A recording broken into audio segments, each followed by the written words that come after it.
Good morning, everyone. Welcome.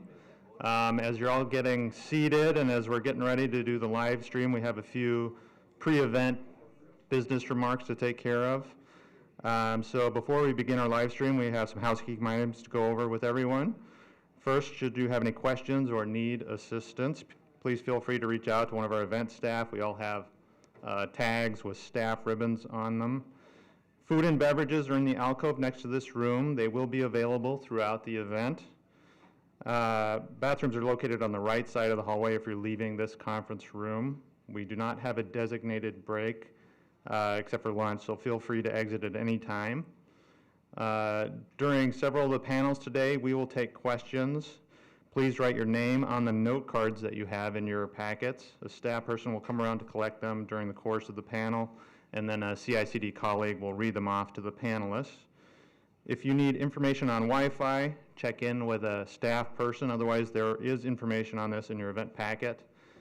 In the unlikely event of an emergency, we ask that you remain calm, leave your belongings, and follow the directions provided by law enforcement, event staff, or emergency response announcements made via the bank's loudspeaker system.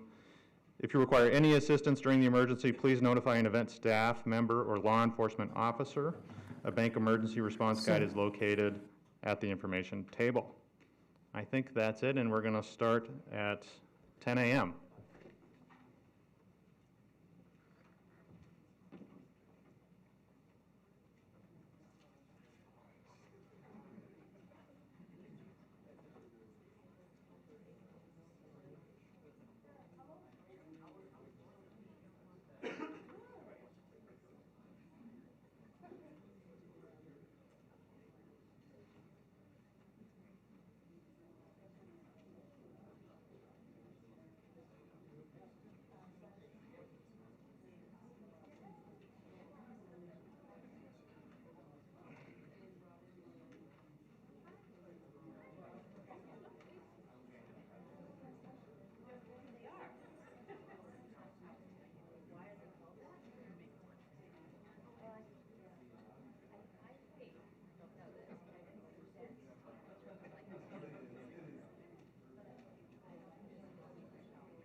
Well, I think we're about to get started, so if folks could take a seat, that would be great. Let me introduce myself. So I'm Ron Feldman. I am the Federal Reserve Bank of Minneapolis Chief Operating Officer, and I've got a really defined role today, which is to say welcome and to thank you for coming. The Data Summit itself is a great event, but now it's being combined with our 10-year anniversary event yesterday, and so it's really an honor for me to be here and to thank you all for coming and participating. I was here yesterday, and in some ways, everything I was going to say in my introduction has already been said. I mean, we had a data panel where folks talked not just about why are we focused on data, but they got into the details of it, the characteristics we're looking for, specific uses, and that's been the trajectory over the last 5 years of having this data summit, from an explanation of why to solving problems and being very specific. And so I think we saw that yesterday, so I won't belabor that point. And then we also talked a little bit about the survey of Native nations that's really kicking off today. That's sort of foreshadowing, there's going to be a lot of activity today, but that's particularly important and meaningful. And so that was also raised yesterday. So I'll just say one other quick thing. It's a little bit weird. I'm the Chief Operating Officer, so why am I even here? Besides getting a chance to welcome you, I just thought I would just give 1 minute on at least how, from my role, I think about the work that we're doing here. Because again, we're not as much focused on the why. We're now more at a stage of problem solving, details, moving things forward. But it never hurts to take one step back and think about the why. Why is the Federal Reserve doing this work? Why is it important?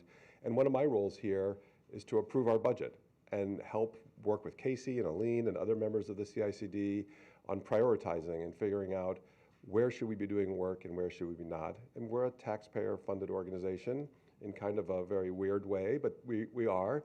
And so it's really important that we can explain to you and to all of the American people, why are we doing this work? And the way we think about it is, does it advance the functions of the Federal Reserve System, monetary policy, community development? Are we going to do a great job of doing it? Are there alternative folks out there who could do a better job than what we're doing? Does it advance the mission that we have here at this bank, which is having an inclusive economy? And when we ask those questions about the data work that the CICD is doing, I mean, it's not just affirmative, it's how far can we say yes for all of those dimensions? And then I just want to add one other criteria we think about. Can we engage with everybody in an inclusive way, in a way that we're not just doing work at people, we're not just doing work for people, but we're doing work with people? That's a real bonus. That makes, I mean, we're the central bank of the United States and we work for all of you. And we need to be focusing on priorities where we can partner with you and figure out how to do that. And I think the work of the CICD, thanks to all of you, is really an example for the rest of the Federal Reserve System about how we ought to be operating and how we ought to be moving things forward. So again, thank you. Thank you for your contributions to this work. Thank you for being here. And I'm excited that we get to do work here that really advances all of the things we should be doing in the Federal Reserve System.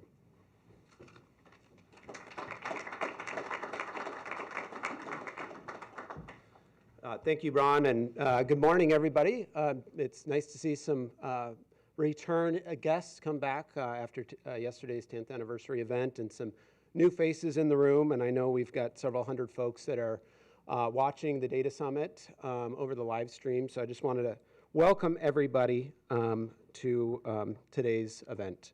And if you weren't able to be here or be able to watch the live stream of our event yesterday, just a note that that has been uploaded to our webpage, so you can have the opportunity to kind of reflect on your own time on the really important discussions that we had yesterday that really set the stage and set the tone for today's Data Summit. As we did yesterday, and as a tradition in Indian country, when we come together, we want to get started in a good way and really ground ourselves and get in the right mindset. And I have the honor to be able to introduce a couple individuals who will get us started off with a prayer and with a song. So I'm honored to have Sharon Day here today to lead us in a blessing. Sharon is a member of the Boys Fort Band of Ojibwe, is known for her water walks, raising awareness of water issues, in addition to many, many other accolades that she's known for. She is also the executive director of the Indigenous Peoples Task Force. Joining Sharon to sing a song is Little Crow Belcourt, who is a member of the Bad River Chippewa tribe on the south shores of Lake Superior. Little Crow has been singing his whole life, and he works to make a difference for the Native community here in South Minneapolis as executive director of the Indigenous Protector Movement. Sharon and Little Crow, thank you for helping us kick off our 5th annual Data Summit in a good way. Sharon. Buju Ninindwe Maganidug, Nagamo my Ingen and Dishnakaz, Wabashashi and Dodem, Ojibwe Kwayan down, Dishnisho Medeo, Mede Wanakwayan down. I just want to say a few words, and you know, when I was looking at your braiding the past and the future, 10th anniversary, I thought, well, how exactly are they doing that? I know years ago, I asked the chief of our lodge, Bud Waywoodin, I want to plant a garden. How should I do that? And he said to me, the first seeds you plant are for the children, the orphans. The second seeds you plant are for the elders. And then you plant seeds for your family. And I think, you know, those are our values, right? We take care of the children, we take care of the elders, we take care of the community. And so, you know, I know this is a conference where they're sharing a lot of information with you. And information is important. And so I think it's really important, that braiding image, right? The past and the future, but also braiding like our values into the work that we do. You know, first we take care of the children, then we take care of the elders, then we take care of our family. When I introduced myself, I said I'm Wabashashi clan.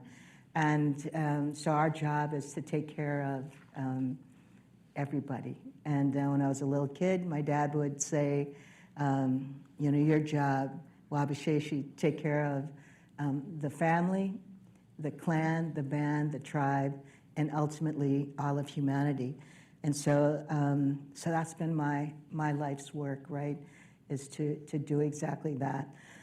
So just going to offer some my words in Ojibwe today, but I also want to say that it's so nice being here with Crow, because I did this many times with his father over the years, Clyde Belcourt. So,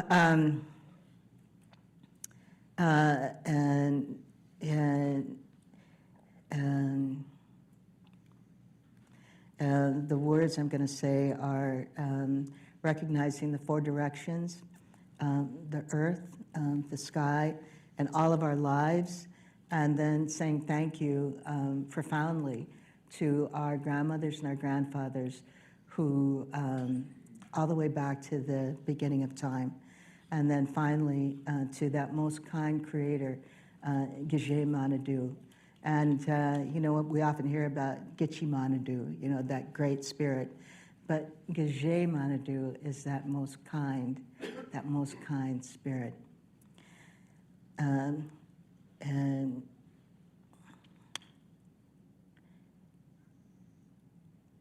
Wabanung, Jawanung, Ngavian, Kiwedanung.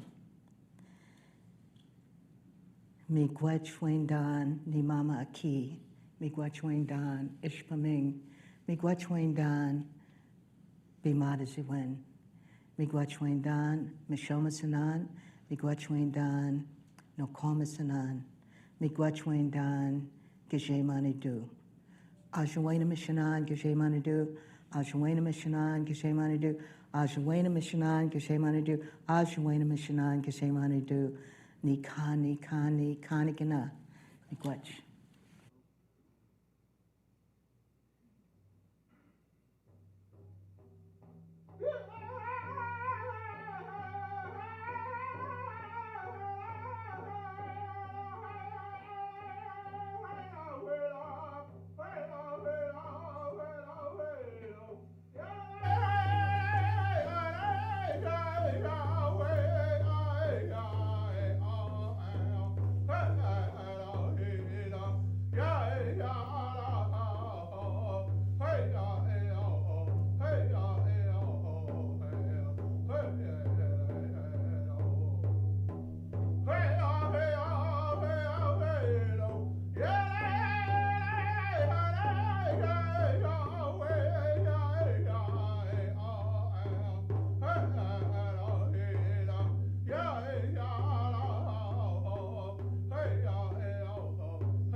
Well, thank you, Sharon and Little Crow, for setting the stage for some really important discussions that we're going to have today about data and Indian country partnerships and collaborations.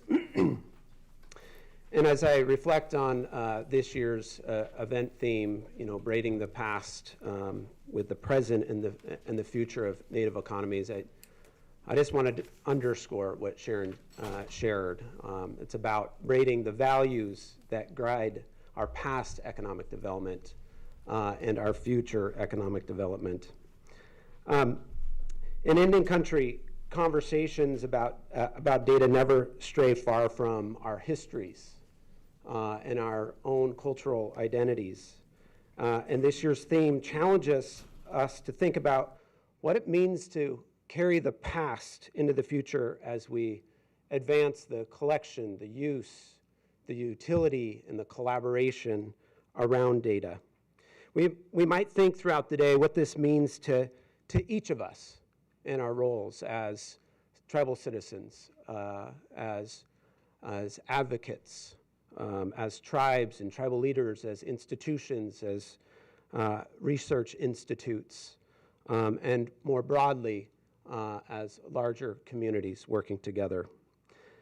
When I think about my own personal and cultural history with data, I think about my Salish ancestors who relied on an incredible amount of data or information to live our ways.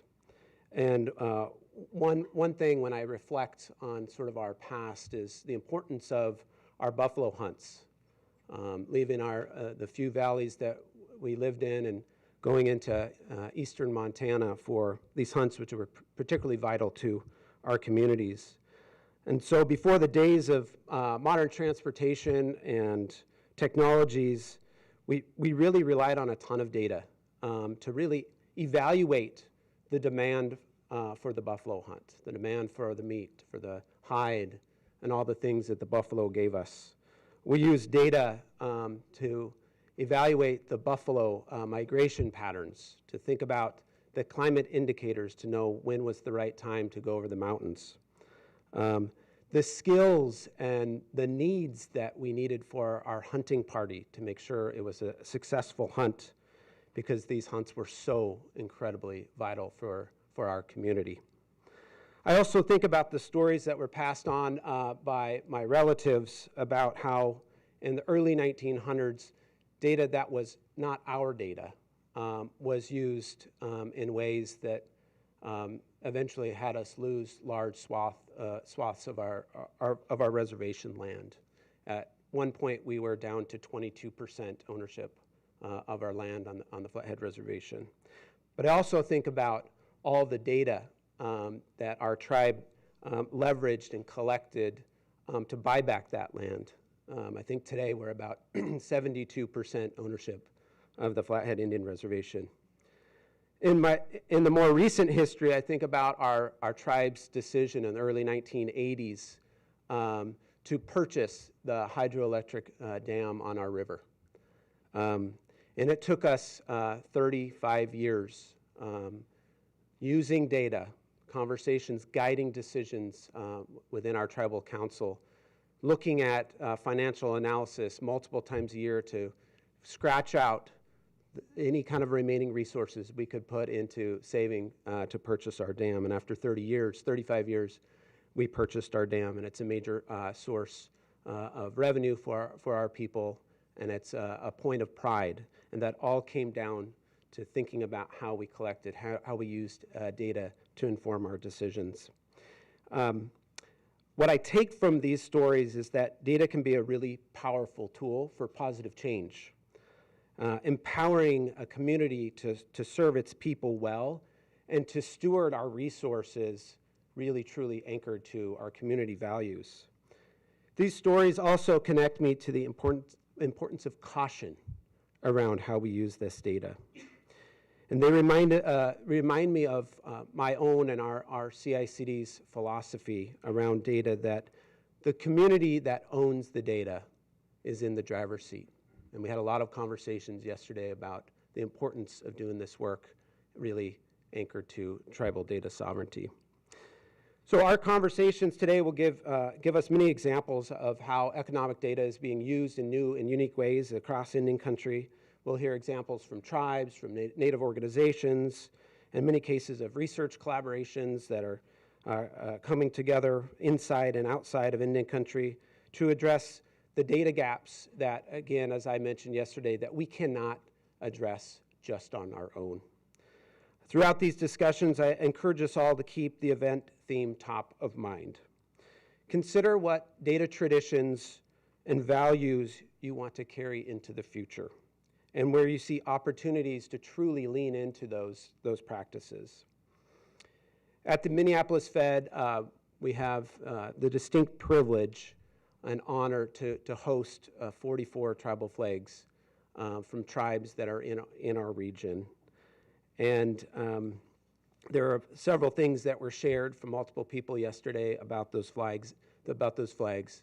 It's an incredible amount of trust and relationships that led to the tribes allowing us to have those here in our halls. And flags hold incredible symbolism for all of us.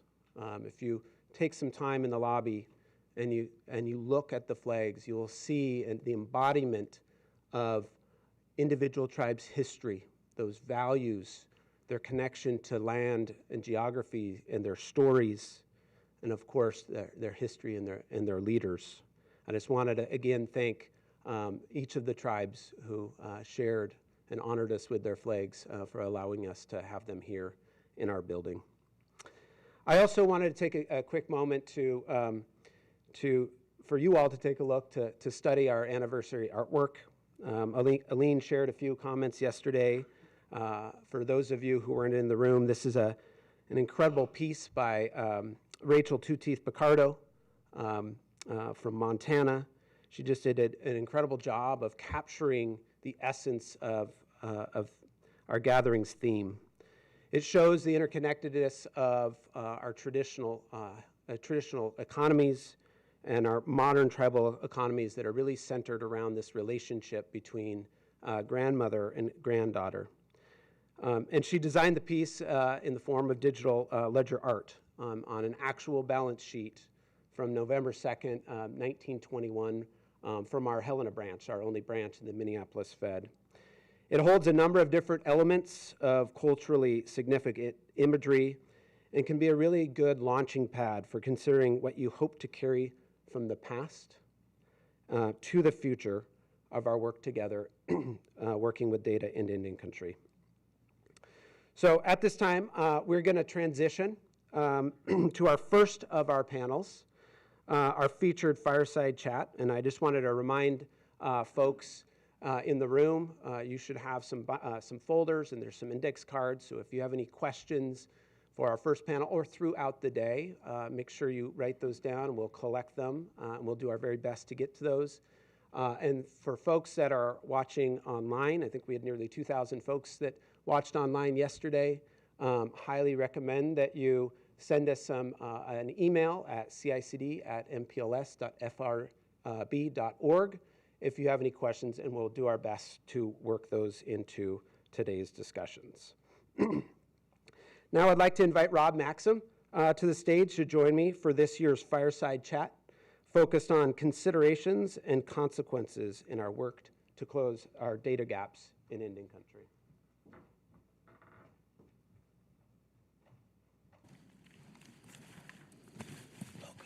Yeah, thank you for having me, Katapatosh. Thanks, Rob, for joining us. Can you hear me? Check, check, check.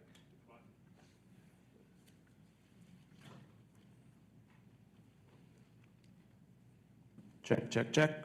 Perfect. All right, well, thank you, Rob, for joining us today for our traditional kickoff of our data summit, our fireside chat. Rob is an enrolled citizen of the Mashpee Wampanoag.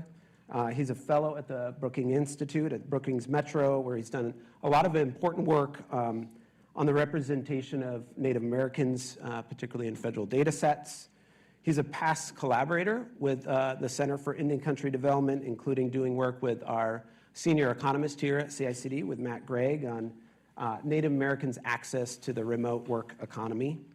He's also the co-author of a new report on tribal data called Good Data, Stronger Tribes. So I'm really looking forward to hearing your perspectives on that this morning. So thank you, Rob, for joining us. Reflecting on some of the conversations yesterday, we worked to dispel some of the myths, right, and the misconceptions about our relatives and about our economies. And when I think one of the reasons we have those challenges that we're constantly educating, in part, is because of limited data on our people and our communities and our economies. And Rob, I just wanted to start off as a researcher, as a Native American. What does Astris Nation mean to you, and what are its consequences for our relatives all across Indian country? Yeah, Katapatosh, Casey, thank you. And Wani-Batompan Wami, good morning, everyone. When I think about this idea of Astris Nation, one of the anecdotes that comes to mind, when I first started at Brookings, you fill out all your onboarding forms, you're doing, your W-2, and then they ask your demographic info. And I remember kind of throughout my life, I had never really thought about that process. And my dad is Wampanoag, my mom is white, and so I checked the box for American Indian, and then I checked it for white, and I kind of moved on. About a year after I started at Brookings, they put out an annual demographic report of the staff, and our research director reached out and said, "Hey, Rob, I noticed that we don't have any Native Americans listed on staff at Brookings. I know you're here. You might want to reach out, that maybe there was an error or something in the way they calculated it." So I reached out to the team that did it, and I said, "Hey, want to let you know I'm here, just in case you didn't know. I didn't see it reflect in the report." And they said, "Oh, hey, Rob, thanks for reaching out. Oh, no, we have you. You checked American Indian and white, you're in that 2 or more races category. You're in it. Don't worry. So that was the moment where it hit me that, oh, right, when we are a small portion of the population, when folks don't understand, the kind of unique demographics of our communities, we're not gonna show up at all in the data in some cases, or we're gonna be misrepresented in other ways. Really quickly, just to zoom out, I'm 36. I checked it right before I came. The Federal Register posting for recognizing my tribe happened 3 days before my 18th birthday.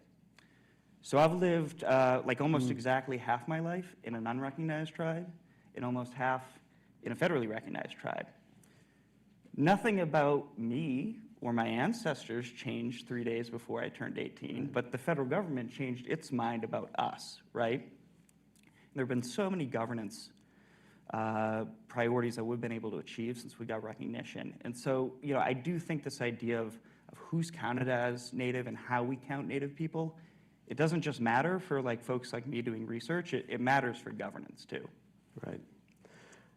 It certainly creates, from a research perspective, it certainly creates a very unique set of challenges as we're trying to, particularly as Native people, trying to figure out how do we do research using data that's American Indian, Alaska Native alone, or in combination. There's a delta of 3.5 million to about 9 million that really makes it challenging to help lift up some of the stories and the conditions and the opportunities that we face as Native people. But more work in this space and more research really does allow us to be at the table, right, as Native people, as tribes. And I think I was particularly excited to see your recent work that you did with a few co-authors on this project, Good Data, Stronger Tribes. And I was hoping you could talk a little bit about that project, sort of describe what it is, and maybe talk about what your motivation was for the project. Yeah, so the report itself, I know we're in the 7th district, I believe, right? The 9th district, I'm sorry, okay. Got to do my homework. But our report, it focused on a region of Southern California served by an organization called the Southern California Association of Governments. And so what we did is we worked with a subset of tribes there to identify in their words what the challenges they face with data were, and then make recommendations and ideas for improving not only the quality of Native data, but the relationship between tribes and all levels of government, not just the federal government, but regional and local governments as well. We had a partner in that project, the Southern California Association of Governments, and they were really interested in this project because they wanted to understand how to get that relationship between regional governments and tribes right. There's a lot of research that's been done, for obvious reasons, on the federal-tribal relationship, less on regional and local governments. But those levels of government contain so much data about tribes and Native people. When you think about land use, planning data, water and environmental resources, local education, there's so many areas that aren't controlled by the federal government, but that tribes don't control or have access to either. So we had a partner that was really inspired to learn about that more and get it right, and that was a big motivation for doing this work. Earlier, Ron said, his opening remarks, he was talking about doing this work, doing research, doing data, not for Indian country or on Indian country, but with Indian country. And can you talk about how, sort of in this project, how you were engaging with tribal leaders, and maybe how their perspectives maybe influenced or shaped the framing, or some of the outcomes that came to fold? We spoke with over 60 folks as part of this project. That consisted of tribal leaders, tribal chairs, tribal council members, tribal staff, thinking about GIS and planning directors, grants managers, health and economic development directors. And then we spoke with a lot of non-tribal officials as well, state, federal, local officials, and leaders of Native serving organizations as well. So really across not just this region we worked in, but across the US. And their feedback really, I think, influenced our report in two ways. The first is we got so much good feedback on the use of data in tribal leaders' own words that we created a section of the report that is insights from tribal leaders. And we have challenges that we set up, and then we have the thoughts and perspectives that tribal leaders provided us on those challenges. So that was a key element that came out of those conversations. The second portion was our policy and our ideas for action were really driven by the conversations that we had with tribal leaders. It was ideas or initiatives that they already had going that they'd like to see scaled up. It was initiatives that they wanted to start, but they didn't have the resources or the support to do so. And then there were ideas that we developed ourselves that were a result of some of the challenges identified in these conversations. So the input and the insights that we got from talking with about 6 folks across the region really informed all facets of the work we did. Yeah. Well, maybe we can dive a little bit deeper into the report. Yeah. I think yesterday we heard a number of challenges that we face with regard to data, and I know a part of the report, you and your team identified 5 different data challenges for that particular part of the United States. Can you talk a little bit about these 5 challenges and maybe if there's one challenge that you think maybe poses the biggest constraint to economic progress in Indian country? Yeah, and like I said, these challenges, our focus is on Southern California, and so some of the examples I'll give are from there. But I do think a lot of them are probably national and maybe global in scope. So the first is just, we've talked about this a lot already, the sample size challenge that comes with data related to Native people. This is like the kind of fundamental challenge that leads to the Astros Nation. Just to give some examples of the tribes that we work with, there are 16 federally recognized tribes in the region we were researching.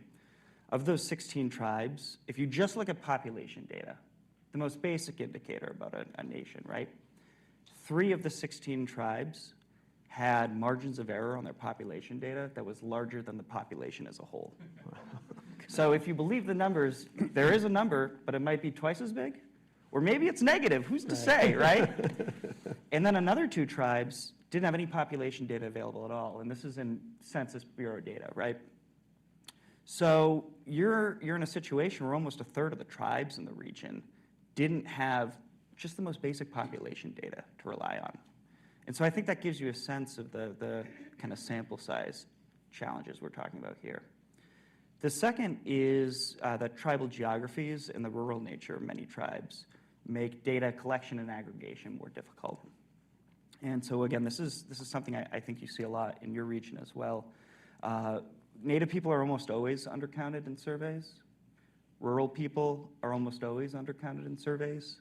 Rural Native people are maybe the most undercounted people in the US. On top of that, many tribes, their geographies don't align with counties. They might have checkerboarded reservations due to allotment, or in Southern California, when they were building the Southern Pacific Railroad to Los Angeles, they checkerboarded all the reservations and gave half the land away for the railroads, and the tribes got to keep half. So if you're using data that's built on the census block or the census tract or the zip code or the county or any of the other kind of standard geographies that we use, you often can't crosswalk that to tribal land, and it becomes really hard to get insights about a lot of Native communities. The third challenge that we identify is that many data sets treat Native people as just a race.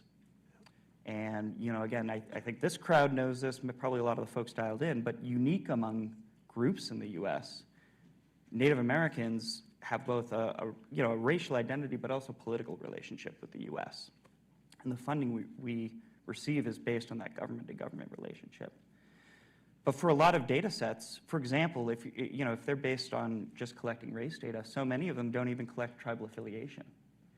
And this isn't like obscure data sets, like the Department of Education doesn't collect tribal affiliation. So who's that data for, right? Like, it's not like tribes can use it to learn insights about how their, folks identifying as their tribe are moving through higher ed, because that data is not even collected. The other element of this is that because of the complexity of racial identity in Indian country, about 3/4 of census-defined Native people also identify as another race or Hispanic. So when you see the kind of standard, Black, white, Asian, Latino, American Indian, Native Hawaiian, 2 or more races, that American Indian category is maybe only 1/4 of the total Native population on the national level. And so that creates challenges not just for data collection, but for governance. I was talking about this with some folks before the panel, but the definition that the statistical arms of the U.S. government uses for Indian country differ from some of the service providing arms, where you have a statistical definition that is inclusive, the OMB definition of American Indian is inclusive of people from North, Central, and South America, whereas the service providing arms typically work with federally recognized tribes and descendants. And that, in some cases, it provides more funding to Indian country because, the numbers are bigger, but in other cases, it shortchanges Indian country. In either way, it's a mess when it comes to tribal governance in many cases. The fourth challenge we identify is that many data sets, especially those collected by government and non-native entities, collect data based on their own priorities. So federal data sets, they collect data based on federal law and regulation. States is the same thing, right? And what that means is, in many cases, the data collected in those surveys don't align with what tribal priorities might be. One of the examples we heard a lot is that tribes desperately want more information about language proficiency, for example, in their communities. And many federal and state data sets just don't prioritize that. I mean, you all have done some great work with, tribally owned businesses, right? That's another example of a piece of data that doesn't fit neatly into many of the existing data sets on businesses in the US. And the last challenge we identified is really the other side of the coin there. Because so much of this data is collected and controlled by non-native entities, it makes it extremely difficult in some cases for tribes to access data about their own lands and citizens. One of the examples we heard in our conversations was really at the peak of the pandemic, many tribal epidemiology centers had a lot of trouble accessing state and federal data about COVID cases for Native people. And these are governing entities, and they really struggle to access data about their own populations. So when you think about, obviously it's very complex. I mean, each one of those challenges require a whole subset of solutions to be able to address, and sort of tricks that I'm learning from my colleagues at the center of like how do we think about data across this political standing, across geography, across ownership in a way that allows true stories to be told. So I'm just curious, as kind of you're reflecting on it, is there a particular challenge of the 5 that you mentioned that maybe is the most dangerous, or maybe the one that causes the biggest constraint for not only research, but for empowering our communities? Yeah, look, I mean, I think obviously the sample size one is a big issue. I think if we lived in a world where, every tribe in America had robust, statistically significant one-year estimates for their populations, lands, and communities, it would be a much different conversation. That being said, I do think we can't discount this aspect of many data sets treating Native people as just a race, especially right now. I think there are a lot of tribal entities right now that are trying to teach more people in the US about trusted treaty obligations and the government-to-government relationship. And I'm not going to sit here and say, like, changing government surveys is one weird trick to teach every American about trusted treaty obligations, right? But I do think there are so many people that are just exposed, especially non-Native people, that are just exposed to Native people in this racial context. And I do think that if we're going to take a comprehensive look at changing the understanding of Indian country, we do need to do so on the data side as well. That reminds me of Dawson's quote yesterday, right? Exactly. To be Native is to be an educator, and it's constantly educating, our friends, our new friends, leaders about about the sort of the basics and the uniqueness of Indian country as the on-ramp to really roll up your sleeves and address some of these data constraints. So we talked a little bit about the challenges, and I know going through all of your research, you really do a nice pivot to talking about what are some of the solutions. How do we go about, one, increasing data quality in Indian country, but how do we go about addressing data access both in and outside of Indian country? So how do we do this? What are some of the strategies that you've used or others have used that maybe could be scaled up? Yeah, well, we have a robust 4-part agenda, and I'd encourage you all to read the report and take a look at the whole thing. In terms of today, I'll name 3 ideas really quickly, 2 in the US and 1 from international. So in the US, 2 federal examples. So there's been an ongoing initiative in the Census Bureau called the Statistical Products First Initiative. And what they're trying to do as part of that is crosswalk some existing federal government data sets to tribal land more robustly. And so this is still in process, right?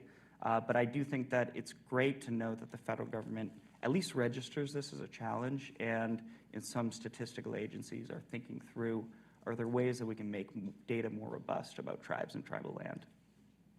The second, and we highlight this in the report, is I've really been drawn to this memorandum of understanding that was signed between the Osage Nation and the Census Bureau. The Osage Nation runs a tribal census every 5 years, and they signed an MOU with the Census Bureau to provide aggregated data to the government to validate federal government data collection about Osage Nation and about Eastern Oklahoma Indian country more broadly. I think that's the exact type of federal tribal cooperation done in good faith that we should be seeing more of, and that the federal government should be funding. At the same time, I understand right now we're in a moment where maybe some data is being politicized, and maybe tribes don't want to necessarily hand over more data to the federal government. So again, I think that is an example not only of good policy, but the type of productive collaboration that we need to see from the federal government side. And then on the international level, in New Zealand, there is a provision of basically in New Zealand, indigenous Maori data sovereignty has been ruled to be a treaty right. And so as a result of that, Stats New Zealand, the statistical arm of the New Zealand government, has been working with an organization called the Iwi Data Working Group, the Tribal Data Working Group there. And they've built a joint platform called Te Wata. And it's a really powerful tool in 3 ways that I don't think we have in the US. So it is a statistical platform. It provides data about Maori Iwi, Maori tribes. But it has 3 unique features that I'd like to see brought to the US. The first is there are a variety of indicators that are tribal priorities that are measured and tracked. So I mentioned language, for example, earlier. There's language proficiency tracked as one of the metrics. The second factor is that every tribe, every iwi, gets to appoint an iwi data manager, and they decide what data gets made public and what is required to remain confidential. So there's this level of tribal sovereignty over the entire operation, and tribes get the final say on what data looks like. And then the third is there is the public side of things, but then there's also a tribal-only portion of the platform where tribes can access more detailed and nuanced data about their lands and citizens to enable their own governance. So it's not just we put everything out in public and tribes can use it if they want. This is very deliberately built with tribal governance in mind. This is the type of product I'd love to see piloted in the US, either on the federal or maybe even a state level. Wow, that is incredible. Data collection as a treaty right. Thinking about some of the discussions we've had over the years at our data summit around, and you kind of cover it a little bit in your report about tribes' data capacity, which is obviously varied across the 574 tribes. And we've kind of helped to lift up this movement among tribal governments on developing their own tribal census, right? We talk about the best data in Indian country is from Indian country. I mean, I'm just curious in your work, what are some of the things that tribal leaders and tribal organizations can keep doing and maybe, advance more to address some of these longstanding data gaps that exist in Indian country? Yeah, I think the key point here is, I like how you put it, keep doing, because tribes are already doing this work, right? And, we talked about the Osage Nation a little bit. You mentioned yesterday the Red Cliff Band, which, because of the technological innovations they have a higher response rate in their tribal census than the US Census has, right? We saw in the region the non-federally recognized Fernandino-Tataviam Band doing a tribal census and then using that data to build a tribal climate resilience strategy. And so we saw all sorts of different forms of this data in this tribally generated data being used. I think in terms of what tribal leaders can do now, I really see two things that I've been emphasizing. The first is just ensuring that data remains a part of the conversation. We're in a moment where the federal government, in many ways, is disengaging from Indian country. We're seeing folks losing health care. We're seeing folks potentially lose access to nutrition assistance. Grants are being canceled. It can be really easy to push data down the agenda of things that are the most important for tribal leaders to think about right now. And that makes sense. I mean, you can't eat data, right? Like you can't, data won't pay for your health care. But I do think in both the short and long run, good data is so critical to tribal sovereignty, right? And so I really do hope that it can remain a key part of the agenda for tribal leaders. And then the second point, and this kind of gets back to what you were just saying, I think that there's opportunity to continue scaling up the peer-to-peer learning that's happening in Indian country. In the region we worked in, we saw both kind of formalized and informal collaborations between the tribes in the region, especially those in the Coachella Valley who were doing all sorts of data sharing and peer-to-peer learning. And I think there can be real opportunities not just for tribes to do this organically, but for organizations working in Indian country to host and facilitate that type of peer-to-peer work. So definitely seeing more of both of those would be great. Wonderful. I'm going to kind of switch gears a little bit to close out our discussion. There's, I think, single-digit economists that are Native American across the country. We think a lot here at the center about how to grow the field, right? Data scientists, economists, researchers, whatever role that is working with data to help try to tell accurate stories about our people. How do we do that? Yeah. How do we do that? Yeah, it's funny as I think about this, because I think there are a lot of people in the economics field that would not consider me an economist, right? Because I don't have a PhD or a PhD in economics. And I think that kind of brings me to the first thing is we really need to have more alternative pathways for Native people to be able to develop these skills and do it on the job, and to have their employers be patient and supportive of their interest and ability to develop economic and data skills. Almost everything I do, I've learned on the job, and that's both the data work that I do, but also my understanding of tenets of tribal law and policy. Right, I'm totally self-taught on this stuff, and I'm lucky to have had a job and a career that's been supportive of that, and creating more of those opportunities at organizations like where you and I work, and others, tribal governments, nonprofits, for-profit companies. I think that's hugely important. So that's one. At the same time, I don't want to let universities off the hook. For those of I did my undergraduate work in economics, and when you're sitting in an econ class and you're learning about property rights in the perspective of Locke and Smith and Coates, these kind of Western European, British worldviews on economics may or may not resonate with you if you grew up in a rural tribal community where all of the title to your land is held by the federal government. Property rights don't resonate in the same way there, right? So for me, I would love to see more teaching about alternate and especially indigenous perspectives on economics and higher education. And don't just have these as higher level electives. They should be core classes that every student has to take. And then finally, I'd say, I've been lucky in that I've had many great non-native collaborators and co-authors. You mentioned the work I did with Matt Gregg. My colleague Glencora Haskins is here. She's been a co-author of mine on a lot of my work.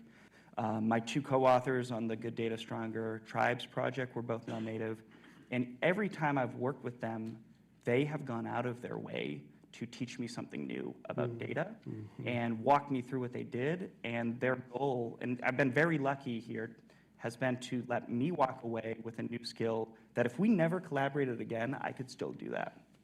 So I think for allies, when they think about working with tribal folks and with Indian country, one of the goals can always be making sure that your tribal partners are walking away from this with a new skill that if they never saw you again, they'd be able to do this and enhance their own capacity and sovereignty and ability to do this type of data work in the future. And so that's something I've really taken out of my experience and something I think we can really build on for a lot of different communities.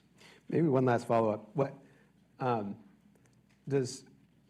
as we're all working to improve data in Indian country, do you think with better data we'll be able to attract more talent into our industry? I think so, and I think the reason that is because the questions, research, and policy work that we'll be able to do will continue to grow more sophisticated. There's so much low-hanging fruit research that we're doing in Indian country right now, and it's so constrained by the data.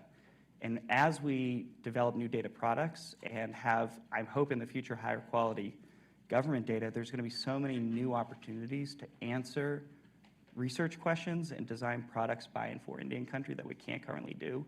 And I think that that's going to be a great way to attract new people to the field.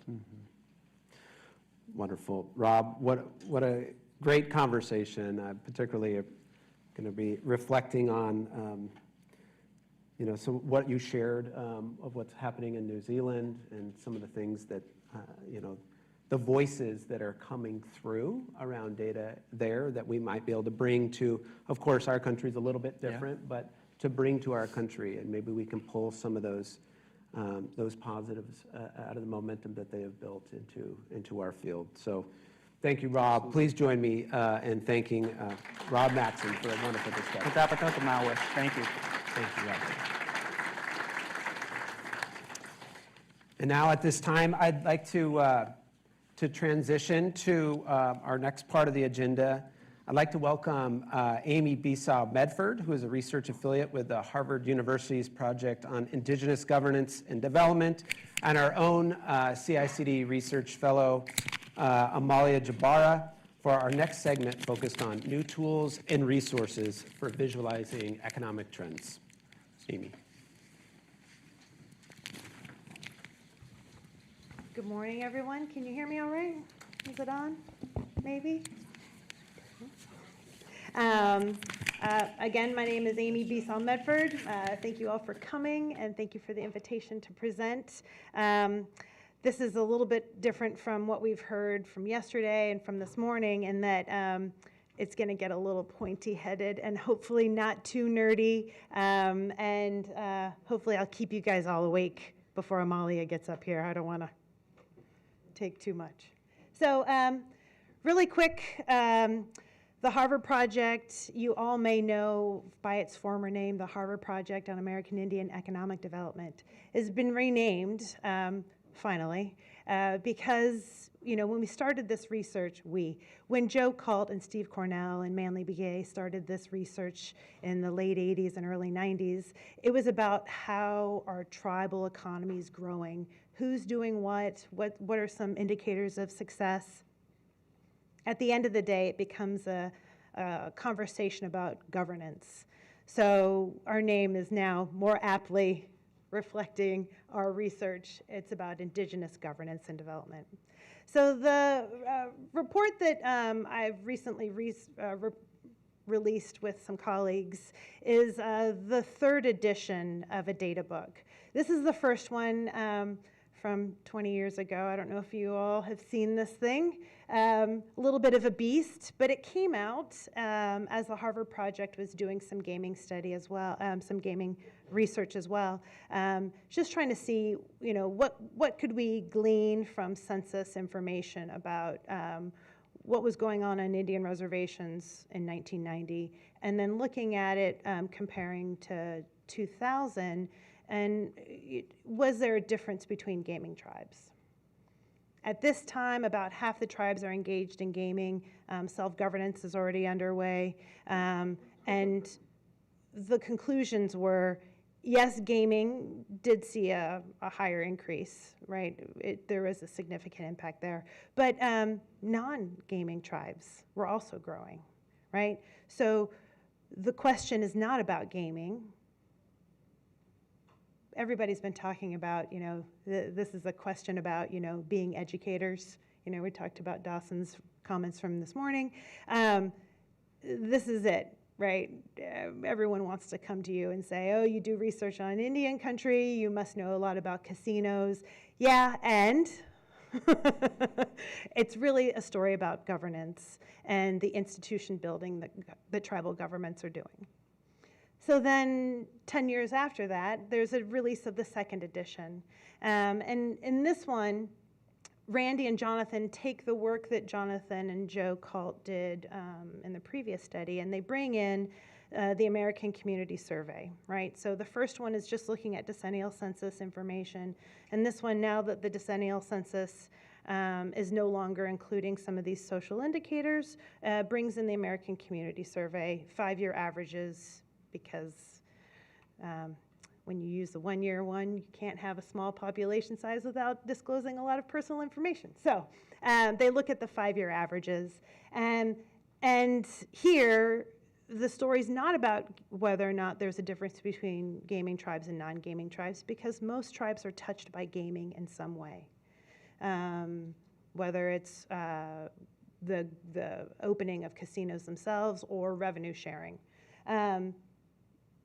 Again, the question here is how important is the self-governance role? And this is where Miriam Jorgensen's research and Joe Kalt's research all point to the important place that the institutions that tribes are building, the cultural relevance of these institutions, and the self-determination piece, the tribes actually setting the agenda. So here, Randy, who was one of the authors in the previous edition, myself and Elijah Moreno, who used to work at the CICD over the last couple of years, and we take in new data to bring in 2020. Again, looking at ACS 5-year averages, we've actually redone the 2010 information that was in the previous edition. We use the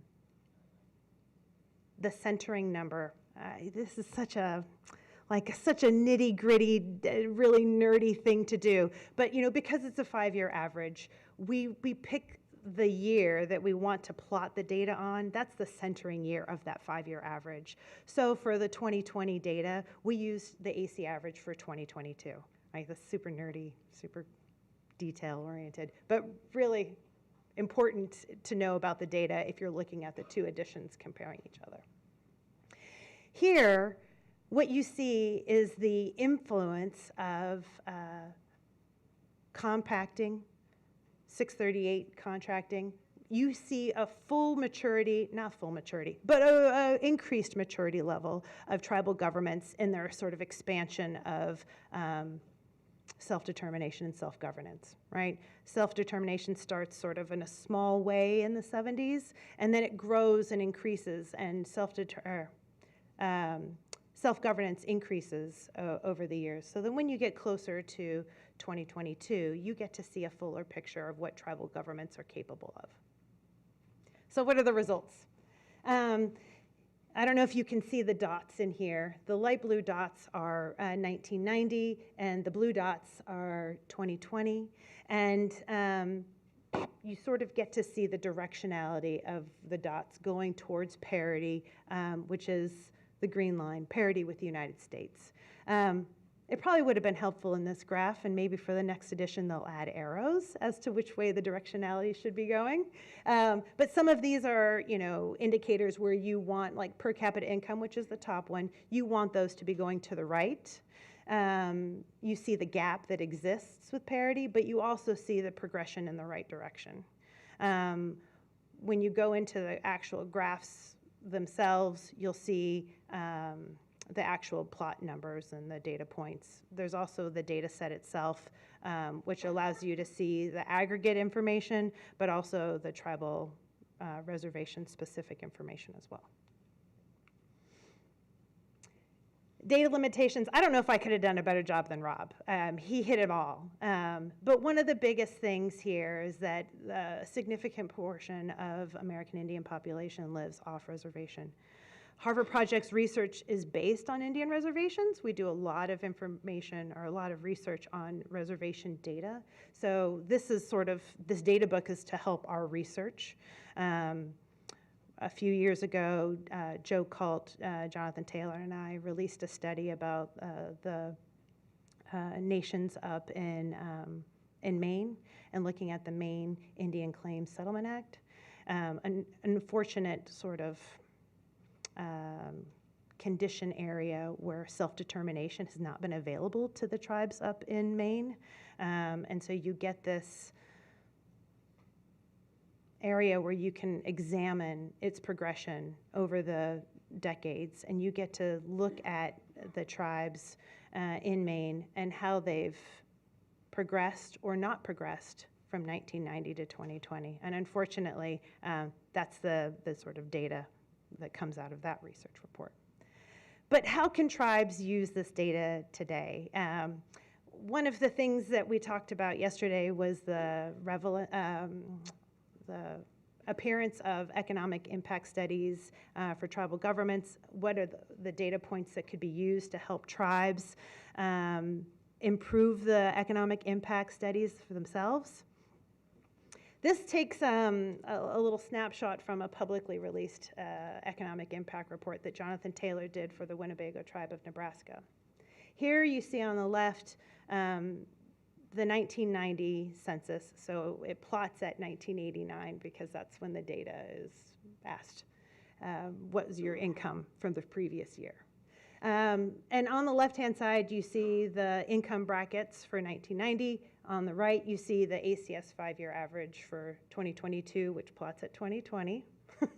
And if you overlay them together, what you see is what a lot of economists are talking about in the United States is this shrinking middle class, right? The have and have-nots are the area of activity. You see more poor people, you see more rich people, and you see less in the middle, right? What does it look like for a tribe? The Winnebago tribe of Nebraska has been trying for decades to increase its middle class. They're trying to build build the jobs available for its people, build housing, build infrastructure. And over the last 30 years, you can see their work. You can see the impact of their industries. You can see the impact of building housing, investing in education, investing in culture. You see the growth that happens in the middle here. They're building that middle class, right? Whereas in the previous graph, that's where the deficit is happening. Here, 60% of the activity is actually happening in that middle class area. And significantly, the poorest income bracket shows an actual decrease. What does it look like? In my previous role at the Harvard Project, I got the honor of being the director of the Honoring Nations Awards program. That's been the love of my life, sharing all of the success stories in Indian country. There's a couple examples of some Honoring Nations honorees in the room.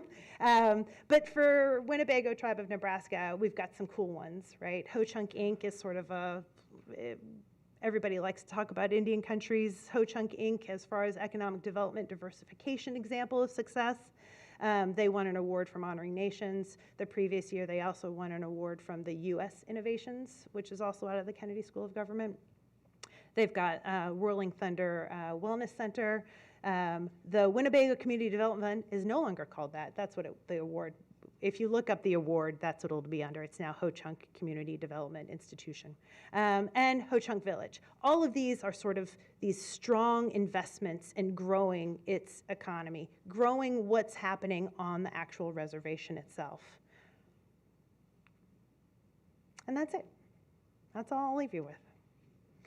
If you have any questions, here's my email address. It's a beast of an email address. When I got married, Harvard insisted that I remove my last name, my maiden name, and I hated the idea of that. So I said no, but they said I had to just add the other as an extra add-on. So if you'd like to get a hold of me, if you want to talk about either data collection, how to write stata code to pull information from census, or even how to navigate the data set that the Harvard Project released, I'm available, happy to answer anything. Yeah, so Amalia. Yeah.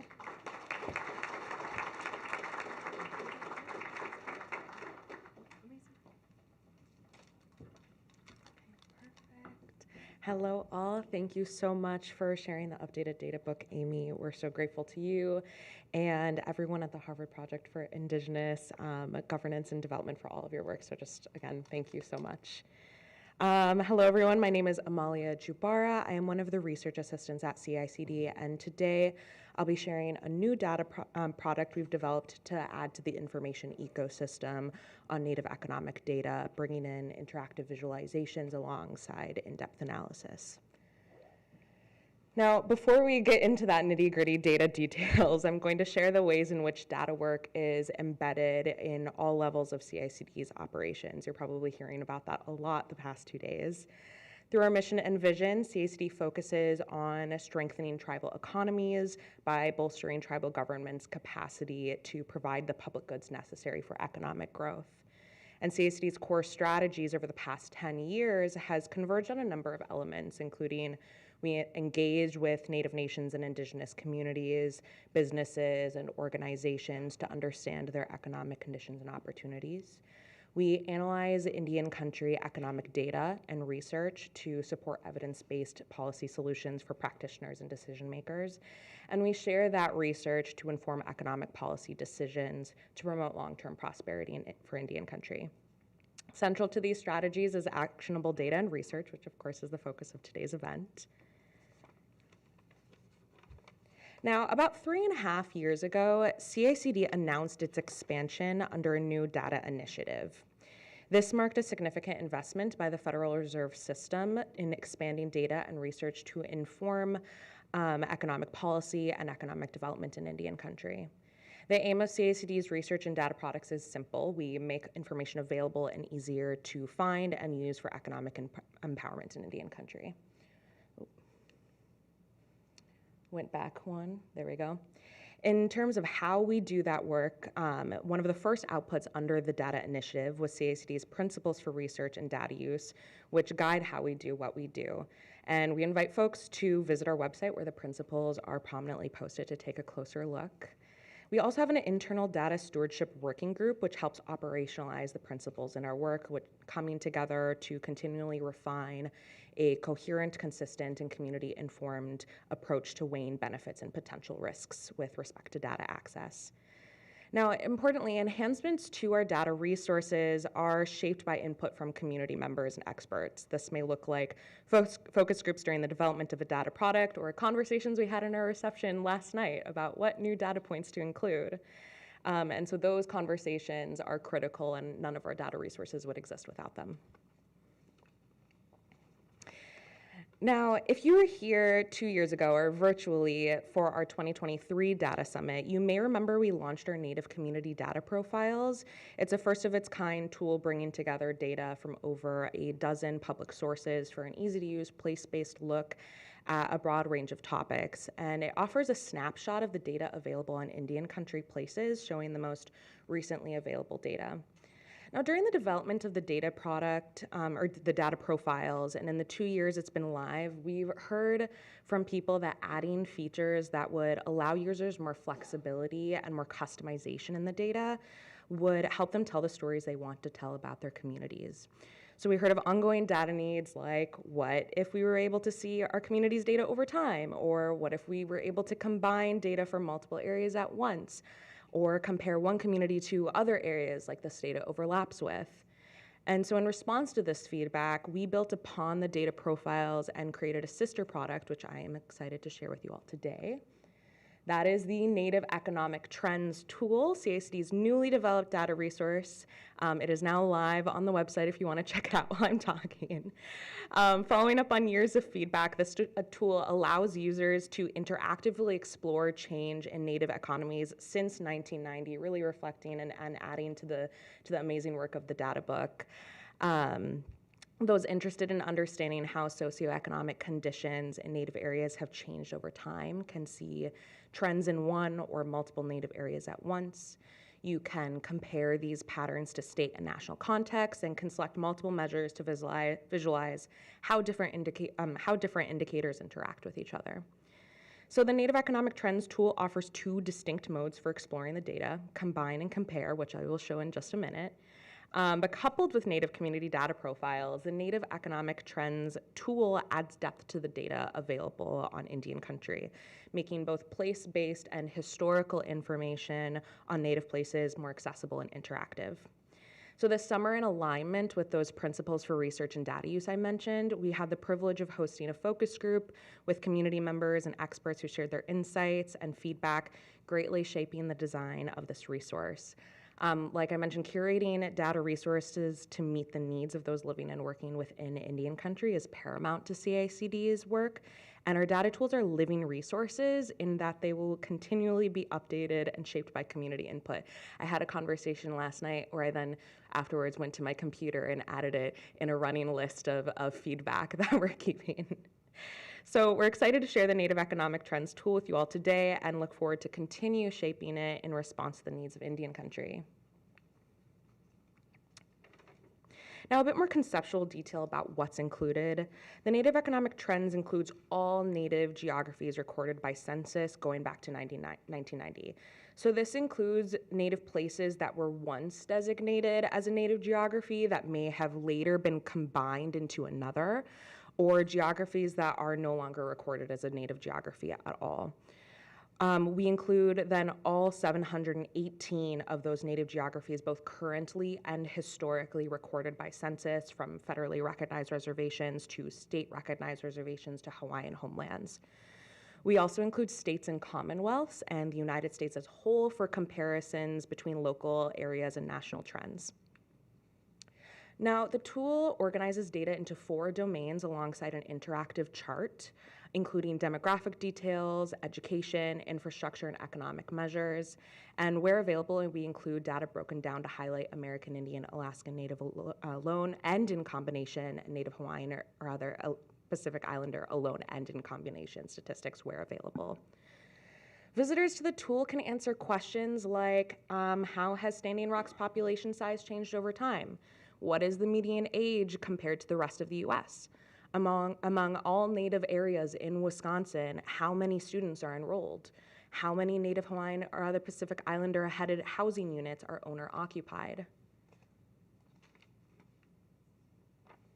Okay, getting started back to that compare and combine mode. We're gonna start with compare mode. So here the first step is to choose a focus geography, and we're gonna start with the Alaskan Native village of Utqiagvik. Next, we can select a measure. Right now it's median age, and we're gonna look at the share of population that are youth, ages 5 to 17. There we go. Now, you may notice overlapping lines on the chart, and on other measures, there may be gaps between lines. For completeness, you can see that I can actually filter to the decennial census. Like was mentioned today, there are a lot of data limitations, and so for completeness, we include both surveys and allow users to filter that survey data if they wish. Here we have tooltips available that provide data notes on any data limitations or any changes in Census Bureau methodology that may influence comparability across time. And amongst these filters, you can actually also add comparison geographies. So right now I've removed Alaska, removed the United States, and then can just look at Utqiagvik alone, or add those comparison geographies back together if I want to make those comparisons. Now let's look at combine mode. Instead of focusing on one place and comparing it alongside others, in combine mode, you can add geographies together as if they are one unit. So for example, to start, we have all native geographies in the whole United States as a whole, but I can also narrow it. Here I've selected the state of Montana, and I can actually see all of the native geographies that overlap with the state of Montana, from the Blackfeet Indian Reservation to Turtle Mountain. Now, looking at the data for all of these native areas, we can then select a measure, and here I am selecting the number of housing units combined. And so the most recently available data shows about 31,193 housing units, which rose by about 5,000 since 1990. Now, if we change the measure, we can also look at the median household income. And then we can also add a second measure to have it have a dual axis chart available, which can show both for the median household income among all people as the first measure, and the median household income among American Indians, Alaska Native alone as the second measure. And here we see that for both groups, it rose by about 15,000. Now, looking at the median home value and then the median gross rent, we can see that the most recent value for we can see that the most recent value for the median home value is about a bit over 200,000, and for median gross rent, it's about $700 for the most recently available data, and that median home value has more than doubled since 1990. Using Native economic trends, we now know what publicly available data reports on the state of housing among all Native geographies in Montana. And this is just one way you can use the tool to explore socioeconomic trends in Indian country. There we go. So touching back on what Amy and Rob mentioned today is limitations are census estimates are fundamentally place-based. So we're going to talk about limitations in the context of Native economic trends and some of our other data products with some specific examples to really ground what these limitations may mean for specific Native geographies. Now, like I said, census estimates are fundamentally place-based, not tribe-based. Tribal citizens who are connected to the tribal community and live near but not within their tribe's reservation and trust land boundaries are not included.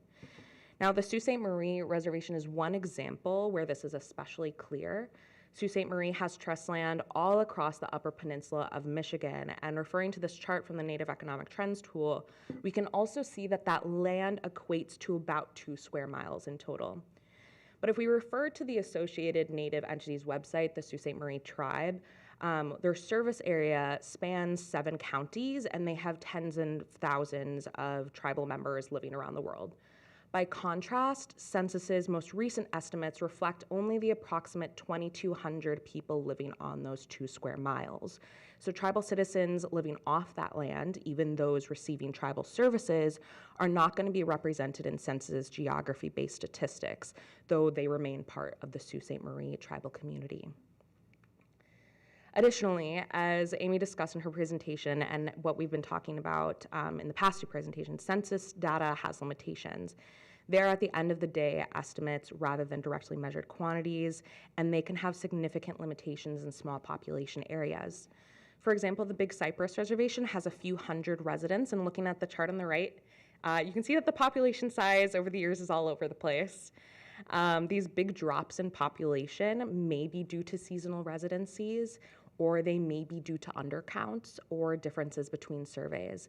Ultimately, these extreme shifts could be from methodological change, not actual demographic change. So in order to be responsive to these limitations, we have some features that help with interpretation of the data.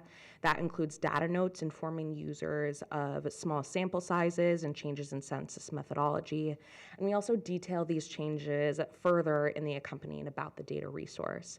And as you saw earlier, we give users the option to only display one data source at a time because the 2 surveys reflect different methodology. Now, for the tool, we have a couple do-it-yourself options. We all love a DIY. At the bottom right corner of the page, you'll find a download button, and clicking this button allows you to download ready-to-use visuals of the tool in multiple formats. And below the tool, you can also download a data file that contains all of the pre-assembled variables used to construct what you see in the tool with an accompanying data dictionary.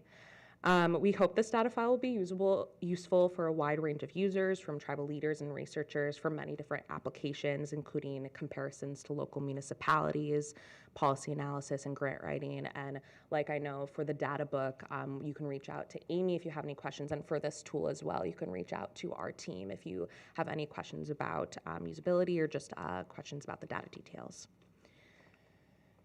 So touching on those limitations and just the data products overall and these sister products or sibling products, the Native Economic Trends tool and Native Community Data Profiles tools together can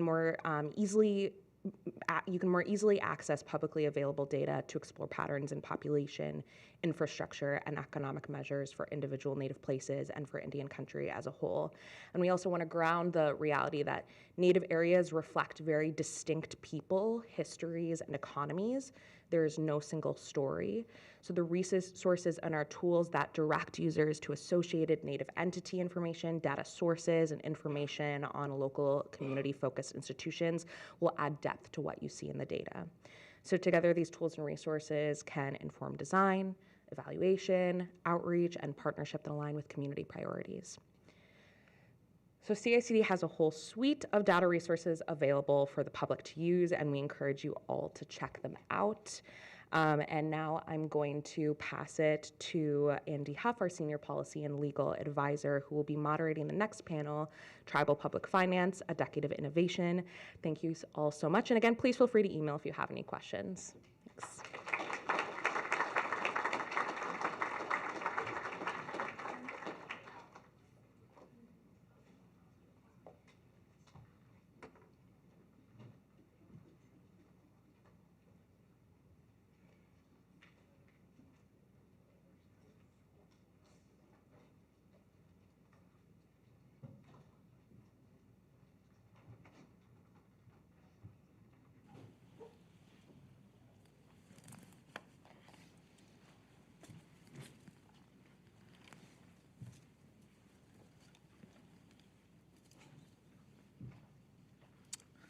Good morning.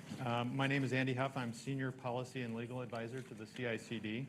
It's my pleasure to moderate today's panel on Tribal Public Finance, a Decade of Innovation. Tribes, just like any other government, provide services to their members, and they invest in their communities to provide a foundation for economic development. They do this through collecting revenues, making expenditures, and incurring debt, just like any other government does. However, tribes encounter various barriers, legal, economic, and practical, in doing these things that other governments do not encounter. But in the last 10 years, tribes have innovated their way around many of these barriers. So here today to talk with us about how tribes are innovating in the area of tribal public finance, we have three great panelists. And I will introduce each panelist in turn. Our first panelist is Debbie Atuk Nupiak. She is chair of the Bering Straits Native Corporation. She has served as a portfolio advisor to Skyview Investment Advisors, president and CEO of the Kutznuwu Corporation, treasurer of the Eastern Band of Cherokee Indians, and business director of the Colville Tribal Federal Corporation.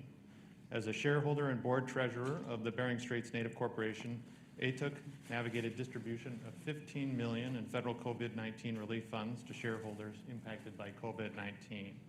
Atuk, in her spare time, created Alaska Native Economic Development Conversations, a weekly interview series to encourage rural communities in the Norton Sound region to participate in the global economy. So please welcome Debbie Atuk.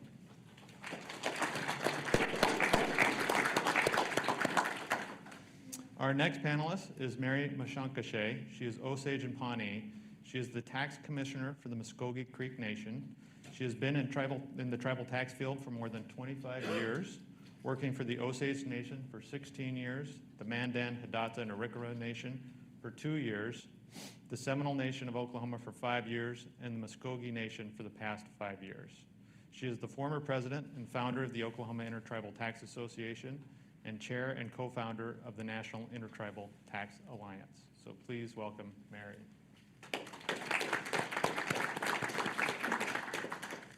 And finally, we have Joel Rosette. Joel is Chippewa Cree and serves as the CEO of the Rocky Boys Health Center in Box Elder, Montana. He leads a team of more than 200 employees that administers health and wellness services on the Rocky Boys Indian Reservation and to surrounding communities. Throughout his career, Joel has committed himself to the cause of serving tribal nations, including a focus on advancing the interests, welfare, and aspirations of tribal members. Joel has also served as a mentor and coach, guiding and empowering young tribal members, in particular a girls basketball team that's been very successful up there at Rocky Boys. So please welcome Joel Rosette.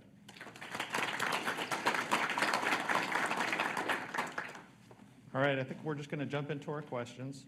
The first question is, how have tribal public finances changed in the last 10 years? And I think, Debbie, we'll just start with you.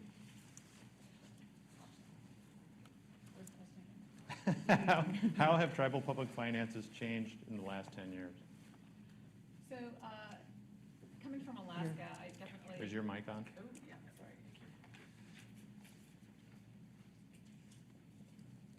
Test. There you go. So, as Andy said, I come from Alaska, and we have 229 villages, and each of those villages have a tribal entity, and they're often referred to as a village IRA. So our projects are a little bit different. The innovation is slightly different than tribes outside of Alaska, and in terms of public financing, the innovation that I'm seeing in advance of this conference, I did a little survey online, and I also surveyed a bunch of colleagues that are working actively in Alaska. And the thing that I think is the most innovative to my mind lately is the use of some of the federal funding that's available for tribal health consortiums. Because our tribes are so small in terms of the average village size might be 200, 500, maybe 1,000. But there are several very large tribal native health consortiums now that have built up facilities, and I know that the Rocky Boy facility is a large facility as well. But this is something that has really changed in the last 20 years, but even in the last 10 years, they just continue to knock things out of the park, and I think that they're also influencing tribes outside of Alaska. The Alaska Native Tribal Health Corporation in Alaska is a $250 million complex, and they're serving thousands of people from around the state. There are others, regional hubs, where there are some health centers that have been built, but there are specialties in Anchorage. And one of the things that I think that's so important about the ability to use this source of funding, which is through the compact funding, the 638 funding, is that they're improving the quality of health for our tribal members. And if you can put a dollar amount on it, people are getting back to work, people are staying in the workforce, and they're contributing to the communities in that way. So to me, the ability to pool funds available to tribes has been really significant, because if each one of those tribes were left to their own devices to try to improve each individual village, it just would not have been as impressive, but working together. And I think it really goes along with this theme of braiding, working together. It's also, I think, a indigenous value. So to me, it's innovative, but it's also very traditional. And is it, just as a follow-up question, is it the ANCs or the native villages that are doing the consortiums? No, it's definitely not the ANCs. The Alaska Native corporations are for-profit. Some of them have foundations, and through the foundations, they typically will support educational endeavors, some cultural. So all of the healthcare financing that I was talking about, those institutions, those facilities, those are funded through the tribes themselves. Great. All right. So Mary, the same question for you. How have tribal public finances changed in the last 10 years? Well, thank you. And just speaking, really, I'm gonna go in two different directions. I'm going to start with on the national level. NEDA, as we're working through all of the changes and moving forward and trying to working on our compacts and communication and data, which is why we're here.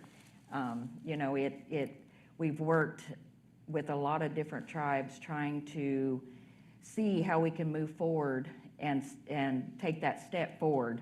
Because, you know, I look back when I started in this, and we're still fighting the same fights that we were fighting in 1997. You know, we're still talking about, you know, dual taxation and all these different areas. Still today, we're still fighting that same fight. And so as we're moving forward, I'm excited that we are talking about data, and we're talking about the data gathering, and that's going to help us move forward. And I know we're going to talk a little bit more about that later, so I don't want to jump in too far. But, you know, and then at the local level, you know, I sit on the cabinet at Muskogee Creek Nation. And, you know, we've been working through challenges. And if you're following Muskogee Creek and all our litigation and all our fights, one of the, I think, progressive things that they are doing that I hope that all nations do, and that is to stand strong, stand for your sovereignty, take hold and assert your authority over your reservation boundaries and what is yours. That's, you know, that's what we talk about. Every Monday morning, Chief Hill has a cabinet meeting, and we're there at 8 a.m. before we do anything else, and that's what we talk about. What are we going to do this week? What are you working on? How can we move this forward? You know, what's the opportunities in each area? And then when you do that and you bring it to the table, that's the most important thing I want to, you know, tribal leaders, do it.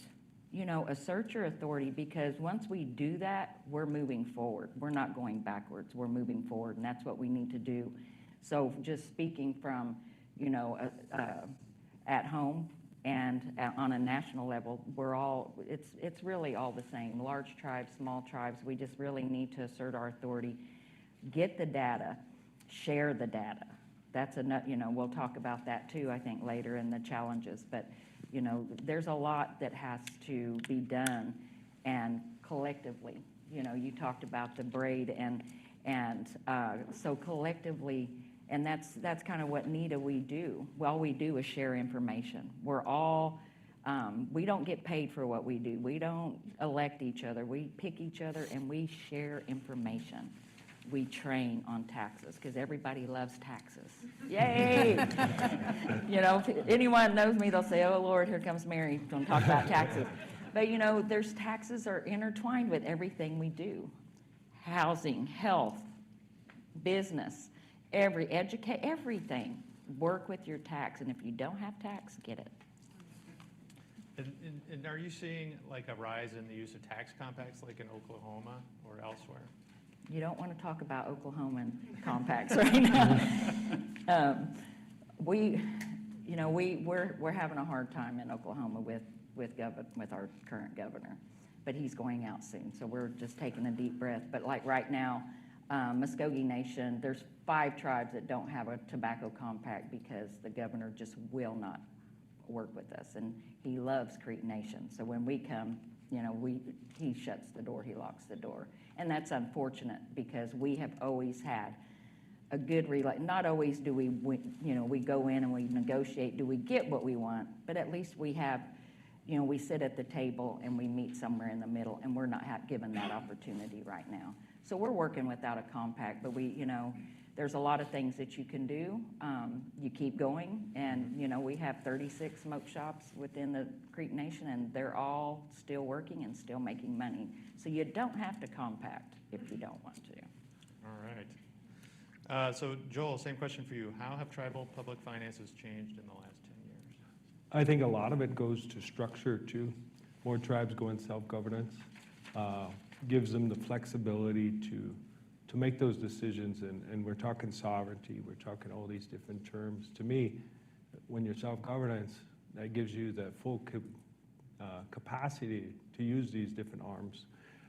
And I think the structure of the entities is important, the governance as well. I think tribes have improved, gotten better, understood those. But I think we're also using all the tools in the toolbox. I'm not a very handy person either, so my wife, I always tease her that my toolbox, and she actually carries a toolbox. But I think things that, especially for Rocky Boy, we've used tax credits to finish our big clinic. We used it on the back end as well, which was great to help us finish it. We would have never got it done. And then in our administrative building, we were able to use tax credits. Medicaid, Medicare, we got all of our tribal members on insurance. We use T-SHIP, we have a tribal sponsorship, and also, federal health employment for benefits for our employees. So really try to use all those different payers as well with third-party revenue, and then building that back into the business. The other is 105L. 105L for tribes. It's been used as a mechanism, even by some banks. We haven't used it to leverage with a bank, but it's been done with multiple banks to help tribes with that revenue, to pay those debts down. So really just tribes accessing all those to help build that infrastructure. So. Great. So you mentioned self-governance. Can you maybe describe a little bit for the audience, like what self-governance tribes are as opposed to tribes that are compacting tribes or contracting tribes? What are the kind of differences, and how has self-governance given Rocky Boys like an advantage in doing these kinds of projects? Well, I think just having us understanding what our people need and then making decisions quickly without waiting, sitting on somebody's desk or some regional, not to knock IHS or BIA, they got a lot going on, but us, we could focus on Rocky Boy. And I think that's the biggest thing. The other things is just the fluidity of to like if you need more money in PRC or purchase referred care, then you're able to move dollars to certain areas to benefit the tribe. So making those decisions, I think, is the biggest, without going into the details of boring them on. We got a single audit, you got to have 3 years of good audits to get into self-governance, all those different things. So I would just say that gives that fluidity to make those changes to meet the needs of the community. Okay. And I know just a number of years ago, Rocky Boy's old clinic basically got wiped out by a flood. So this new clinic was built how many years ago? They started it in 2012, got to a point we didn't have enough money. Finally, 2016, 2017, tribe just said, well, we'll build it ourselves. And that's kind of self-governance kind of mentality.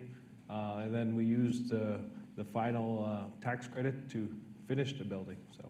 And that's New Market tax credit? Yes, that's New Market. Okay. So we've done 3 New Market tax credit deals since, so. Great.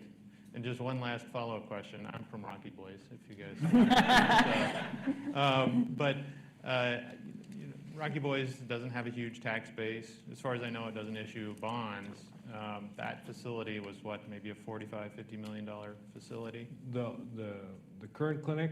Yeah. It was about 27. I think we do pay a tribal tax. I always say that because to build on trust land in the middle of north central Montana, we pay extra we can't get workforce. I think we struggle with that. We're paying more for supplies and everything. So there is a tax we pay for building on trust land. Okay. All right. So you probably add 10–12 million that you wouldn't pay in Great Falls or Havre. So. Okay. Excellent. So I think I'll move on to the next question. We'll go over to Debbie again. In your experience, how has data or lack thereof played a role in tribal public finances, and what are the data gaps? That's really an excellent question, and particularly right now in coastal Alaska, up in the northwest part of the state, there is some major flooding happening. The village of Kotzebue had a mandatory evacuation notice go out last night, so my prayers are with my friends and relatives who are in that part of the state who are facing some unprecedented flooding. The data gaps there along the coastal regions, it's interesting. I mean, we do have data on on population. The population it's small, and it's dated. And I often wonder about some of the conversation that we heard earlier today about the community that is doing their own their own census every 5 years. And I was wondering if that would help, if we had more up-to-date data, if we could mobilize resources more quickly, data on weather, data on changes in the rising water, having access to that more quickly. Locally, and this is not something that's new, the indigenous people of Alaska, the coastal people, which I'm from, a whaling village, the village of Whales. I'm a descendant of whales. So our people have been watching things like not just temperature, but watching the currents, water levels, the cloud formation, winds. The people are and have been experts in watching those that data, and it was stored locally in each person's mind, and people were able to make decisions about when to move, when to travel, whether or not to hunt. And so to me, one of the biggest gaps is the gap between traditional data, and I do know that in the halls of academia, we would call it traditional knowledge, but technically it's data. There are observations over time that have been collected from millennia, from generation to generation, and how do we again braid the past with the present so that we can use this information. I feel like our villages who are on these coastal regions, they're at risk for a couple of things. Data is behind because there are scientifics. I know that there's scientific methodology for collecting data, right? So I feel like there's like a time gap. There's a delay before data is published. And I appreciate that as somebody. I went to the University of Chicago and I understand research and the scientific method and having peer-reviewed papers, but do you understand how that is going to have a delay before it's going to be useful to people on the ground to say, we need to do some moving, we need to migrate, we need to move upland, we need to start getting resources in place to get some seawalls built. So to me, in the last 5 or 10 years, what I'm seeing right now, it looks like we have a storm that's going to be about the same impact of a storm that was called Merbok, which wiped out a lot of traditional campsites that people in Nome who work in Nome, but then drive to their campsites, our old family campsites, to camp, gather fish and process it, hang it and dry it for the winter time to offset their food needs for the winter, to offset the economic cash costs of buying food. So if that's wiped out, if those resources are wiped out, it has a heavy economic toll. And so some of that data there too, what was the impact? We can say, oh, well, they had some campsites wiped out. It's not camp, it's not recreational. What does that mean? It means that they've lost the access to go and have a place that it was established where they could gather their food. And what's the dollar amount that they've lost? Do they have to build a new campsite, or did the tributaries change? So I feel like there's just, there's a lot. Yeah, and just as a follow-up, I mean, has there been an effort amongst Alaska Native villages to maybe try to bridge that gap, gather that kind of data, especially from elders and people who have that knowledge, and then, try to prepare for things like what's happening now? So yes, and were people listening? In 1997, I visited the village of Whales, and I had a really nice conversation with an elder, Ernest Oxrock. He's somebody who had been on my grandpa's hunting umiak, one of the last umiaks that was hunting whales out of the village of Whales. He was gathering data on his own with just little tiny instruments, and he was talking about some of the things that are happening. That was in 97. But he didn't really have an audience except for the village of about 190, just under 200 people. And there was certainly no university knocking on his door to ask Mr. Oxrock, what have you been seeing? There have been observations, but no one has been actively gathering it until recently. I feel like recently there are some mostly because of the increase in interest in the Arctic, particularly the Northwest Passage. So now all of a sudden, because we're at the nexus of some global trading pathways, now it's very important to know about the ice formation, how long it's there, when does it start to form. So now it's affecting the globe, so now that information is being gathered. It's disheartening that the local people couldn't get access to people that could help them use their data to move or motivate or request some resources to maybe protect themselves a little bit earlier from some of these climate trends. Okay. Mary, same question. In your experience, how has data or lack thereof played a role in tribal public finances, and what are the data gaps? I think, I was thinking about that last night. And that, trying to gather, I was thinking about how do we use data in taxation. And it's mainly, we want to look and see what other tribes are doing in taxation. So do they have a compact? Do they have MOUs? What taxes do they have?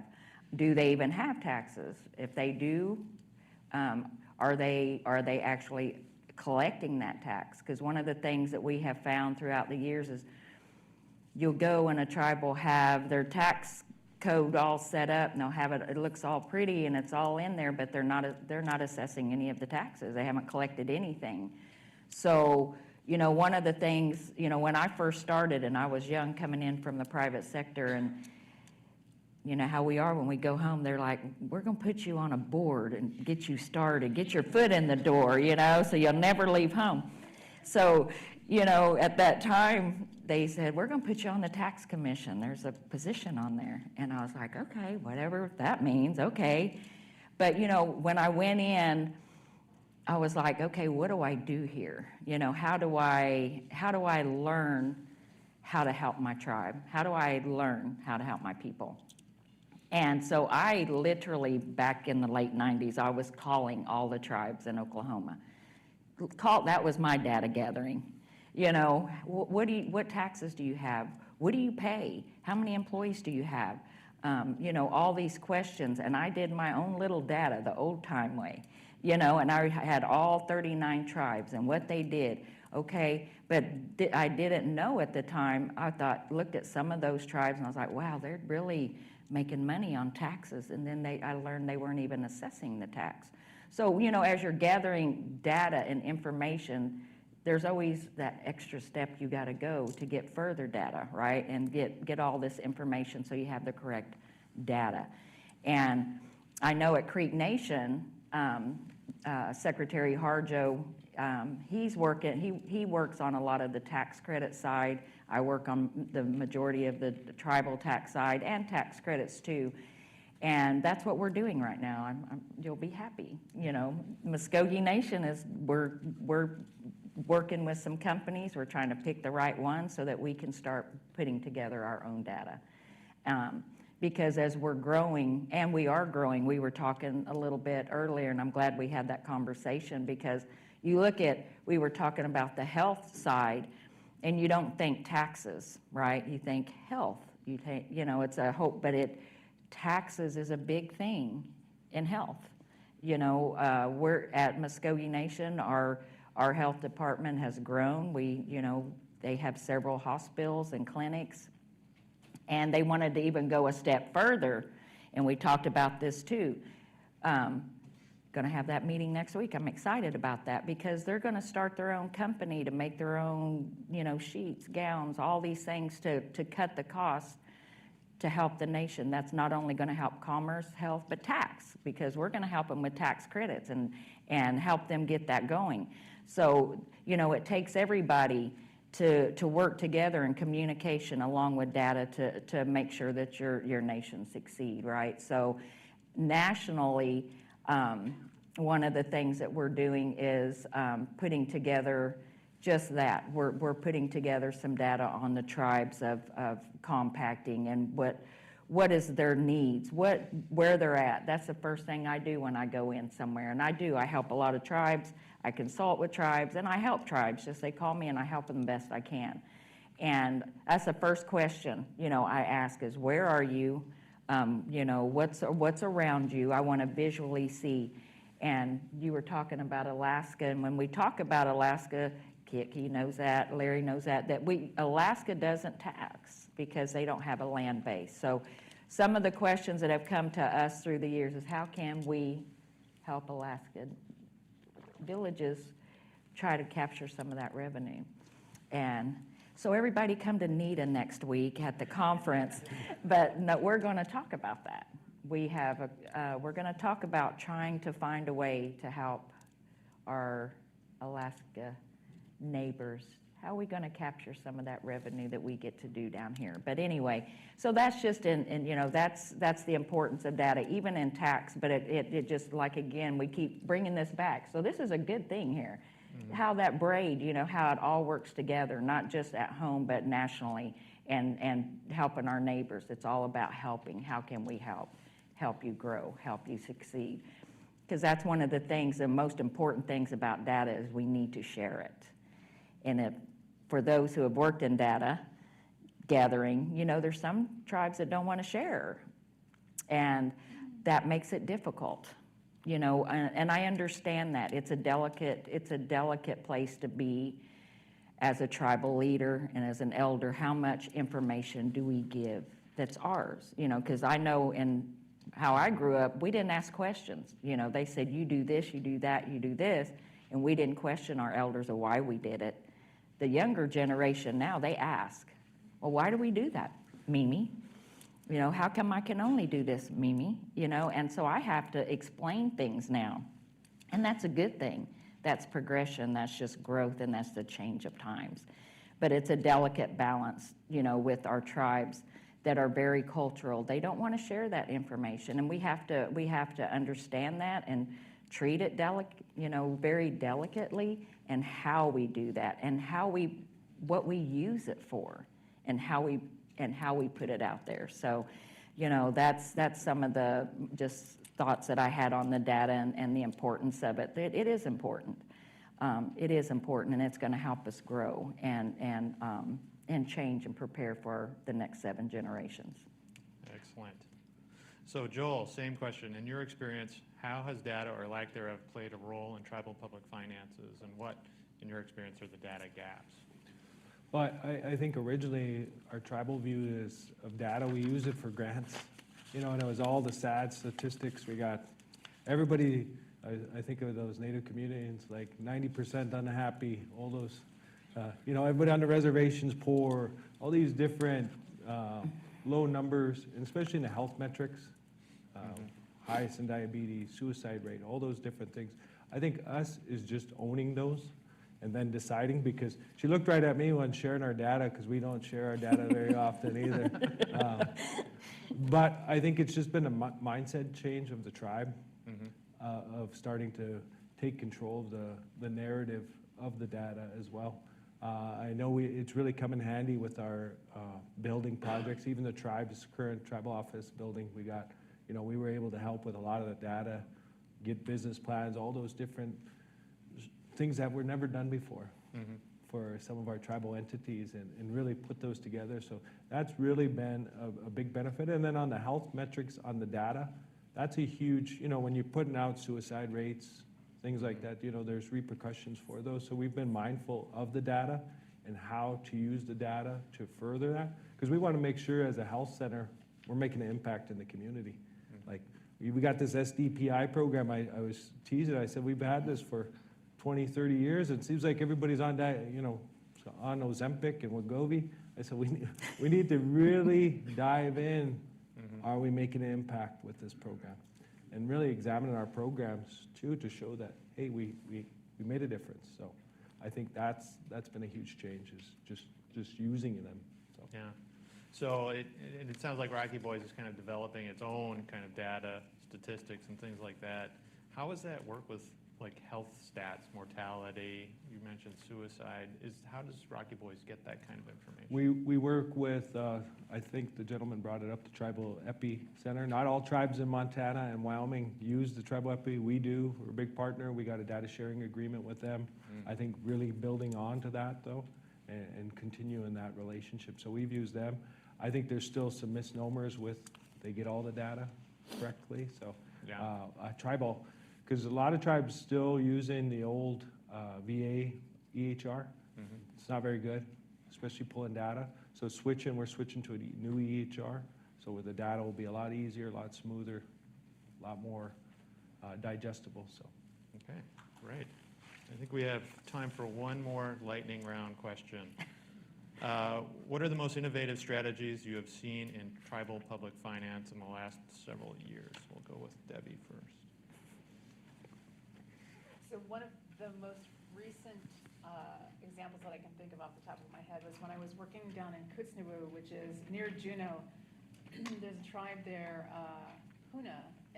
Huna has a tribal enterprise.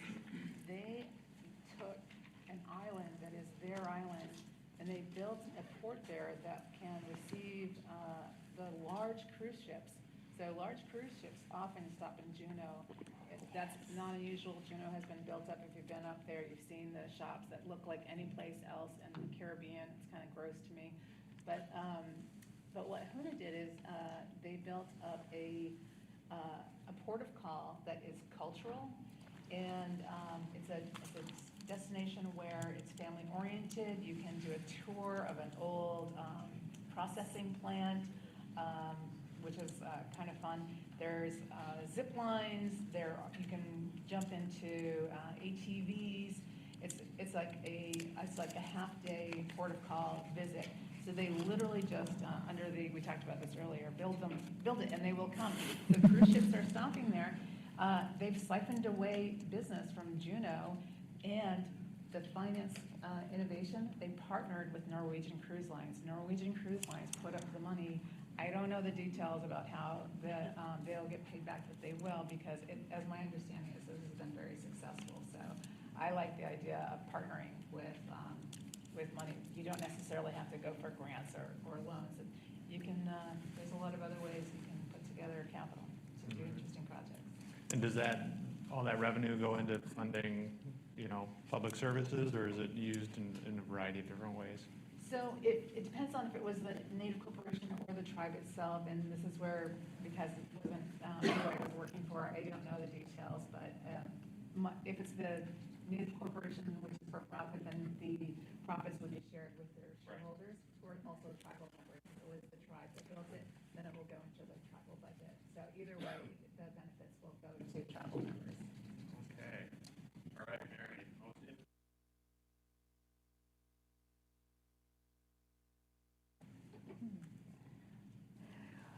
Well, I thought about this one too. Taxation's tricky. Right? So strategies, I would think, oops, can you hear me? Sorry, moving around here. I think the way that I can best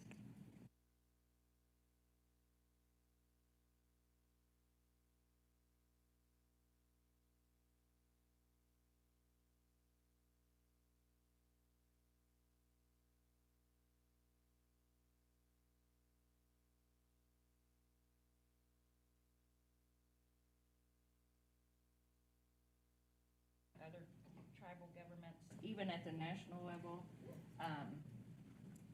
is, traditionally when you look at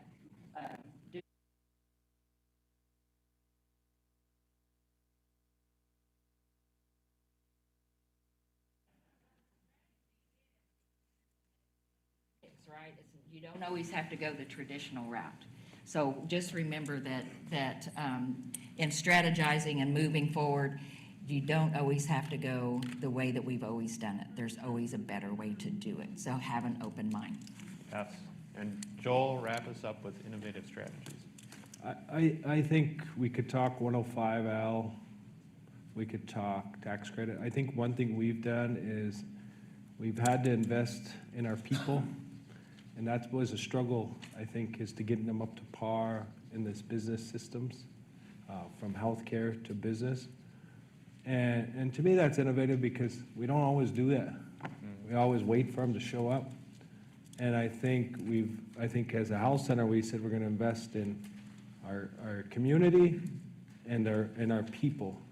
And I think that has helped us on this finance journey, is getting everybody up to speed, getting them loving self-governance, loving healthcare, all those different things. Because that, for us, that's, we're rural, remote. I mean, that was a challenge. And I think investing in our people has seen the greatest returns for us. So. Okay. Well, that wraps us up. Thank you to all the panelists. I appreciate it.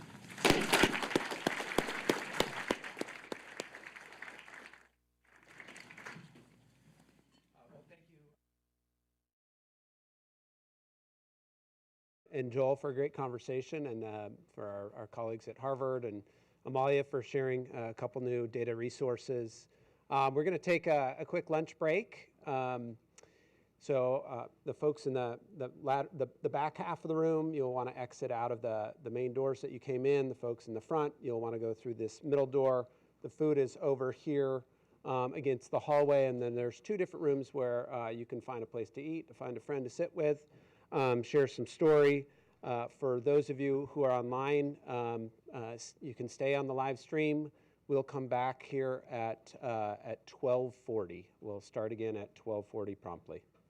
Enjoy your lunch.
over the last day or so, a number of conversations and growing excitement around a project or a data collaboration between CICD and tribal governments around the country called the Survey of Native Nations. As Aline mentioned yesterday, we are at that point where we have the opportunity to sort of launch the Survey of Native Nations in scale to make it available to all tribes around the country. And I just wanted to thank, first and foremost, our partners in our first pilot, the tribes in Montana, who trusted us with the pilot, and then tribes in the Pacific Northwest and along the East Coast, as well as partners with AT&I and USET, who worked with us on phase 2. So really excited to be inviting my colleague up to talk a little bit more about the survey. Before turning it over to the panelists, I'd like to introduce Phil Gover, one of our senior policy analysts.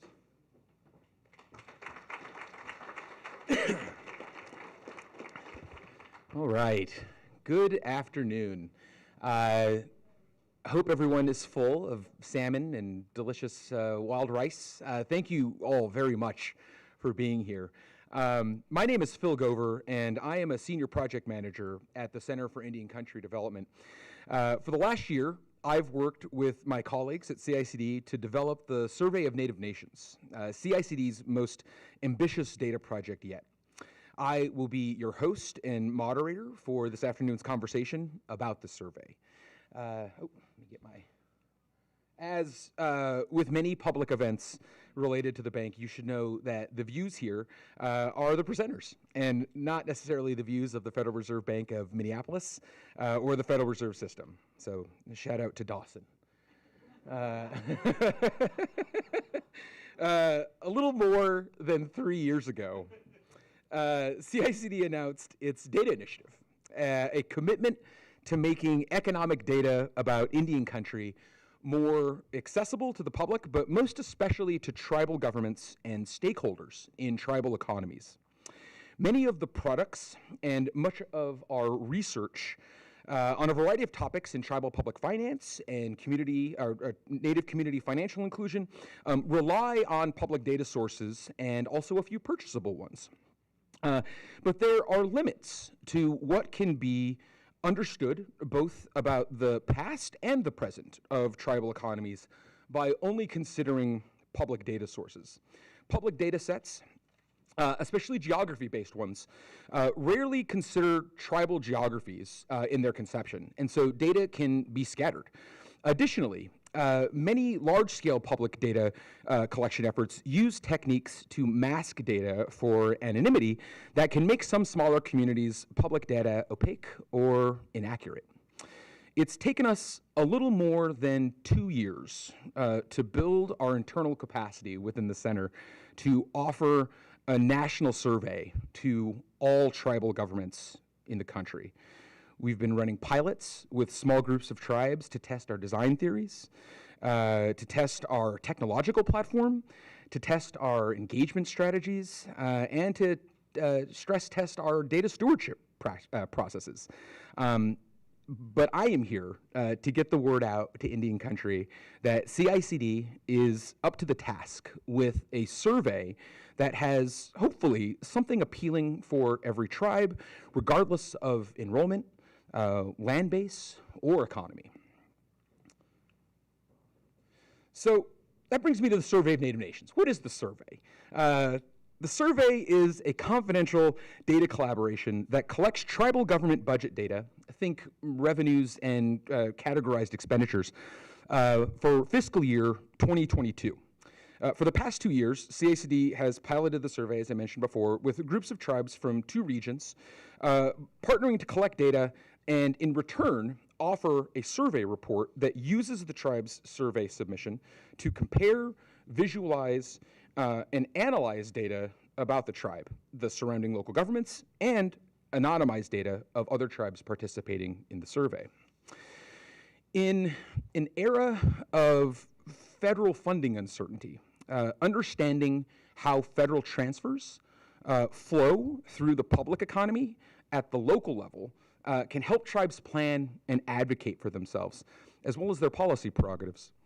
This data can contextualize how tribal governments impact the local economy and deliver programs and services, as well as showing tribes gaps in the local public service provision. Sorry. There we go. For me, the survey project is really a microcosm, I think, of what makes CICD special in the tribal economics and policy ecosystem. It has flexed all of our competencies, collecting and organizing data, analyzing policy context, and building genuine relationships with tribal governments, while also challenging us to develop new skills and deliver real value for Indian country. Let's talk about that value.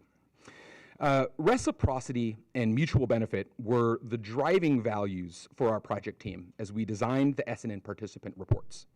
In exchange for their data submission, we wanted to deliver tribes value for the information they trusted us with, while also demonstrating what's possible when you organize, analyze, and visualize public and private data. The report is divided into thirds, with each section focused on providing data that contextualizes the tribe's own data submission. The first section is focused on the tribe itself and provides a profile of public data about that tribe, its local geography, and the demography for the surveyed year. The second section takes the tribe's data and sets it in comparison to the fiscal data of local governments that the tribe chooses, county or municipal. For fiscal year 2022, CICD has access to a public finance database of nearly every state and local government in the country. And we designed our survey to be able to make apples to apples comparisons between the revenue and expense categories of tribal and local governments. Let's see here. The third and final section of the report shares anonymized, aggregated tribal government data from other survey participants and compares them to the tribe's response. This data can help tribes understand the kinds of revenues other tribes are generating in a variety of categories and analyze their own program and service mix. We are particularly excited to nerd out on tax revenue data. I think we all know taxes are a marginal part of tribal government budgets compared to many other revenue sources. That said, there's still not a lot of great data directly from tribes on the kinds and amounts of taxes that they collect. We believe that if we're successful with the survey, we will have developed perhaps one of the best tribal taxation data sets in existence. This is data that can be used by tribes to tell a more complete story about tribal governments and push their policy prerogatives. Finally, let me briefly comment on how CICD benefits. The taxation data set is a great example of how private data collection can inform policy analysis, but it's not the only thing that we're excited to discuss or corroborate about tribal government finance. Other research topics that can be derived from a successful data collection effort include how tribal government development impacts local and regional economies, how non-natives benefit from tribal government service, program provision, and investment, how state policies impact both tribes' ability to grow their economies, and how policies can be aligned to be beneficial to both tribes and local government. Let me bring us home and turn to our panel by focusing last but not least on tribal data sovereignty. CICD has been at the forefront of considering how economic and demographic data interact with the sovereign rights of tribes to control data about their communities and themselves. And we have instilled these values into the design of the survey and how tribes interact with it. Flexible design of the survey gives tribes an abundance of choice in and if and how they want to answer a question. For each question about revenues or expenditures or tribal government characteristics, a tribe can choose if it wants to participate in the question, what kind of data it wants to share, and estimates or ranges are acceptable, as are emissions. Data sovereignty aligned stewardship is another feature of the survey. Tribes are the owners of their data. We are merely its caretakers. Even after submission, tribes can determine how and if their data will be used by CICD, and the survey comes with a data use agreement that explicitly outlines the tribe's rights to data and CICD's obligations to the tribe.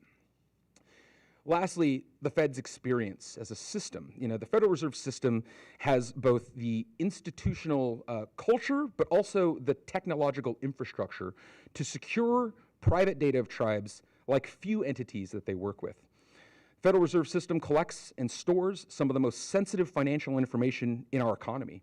And we hope that tribal governments come to view CICD and the Federal Reserve as exceedingly competent stewards of private information, keeping it safe and using it only as intended and agreed upon. With that, let's turn to our amazing panel. These lovely people have spent the last year and a bit working with CICD to implement the pilot and to spread the word about the survey, and we're grateful for their service and time. First, let me introduce Chairman Gerald Gray. Chairman Gray serves as chairman of the Little Shell Tribe of Montana and also of the Rocky Mountain Tribal Leaders Council, which serves 12 tribes in the Rocky Mountain region. He's also a commissioner on the Montana State Tribal Economic Development Commission. Chairman Gray oversees tribal programs and economic opportunities for the tribe. He also maintains the government-to-government relationship with city, county, state, and federal governments on behalf of the tribe's 5,400 members. Also on our panel is Kitki Carroll, Executive Director of the United South and Eastern Tribes. Kitki is an enrolled citizen of Cheyenne and Arapaho tribes and a descendant of Cheyenne Peace Chief Black Kettle. Since 2010, he has served as the Executive Director of the United South and Eastern Tribes and the USET Sovereignty Protection Fund, a nonprofit intertribal organization representing 33 federally recognized tribal nations on the East Coast and South regions of the United States. And last but not least is my colleague and friend Amber Schultz-Oliver, Executive Director of the Affiliated Tribes of Northwest Indians, or ATNI. Amber is from Yakima and Wasco and has been the executive director of ATNI for a few years now.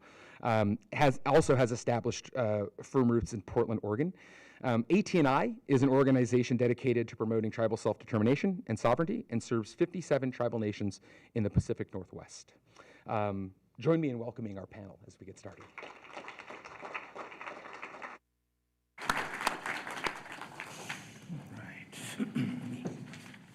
Oh. That was less graceful than I intended to be.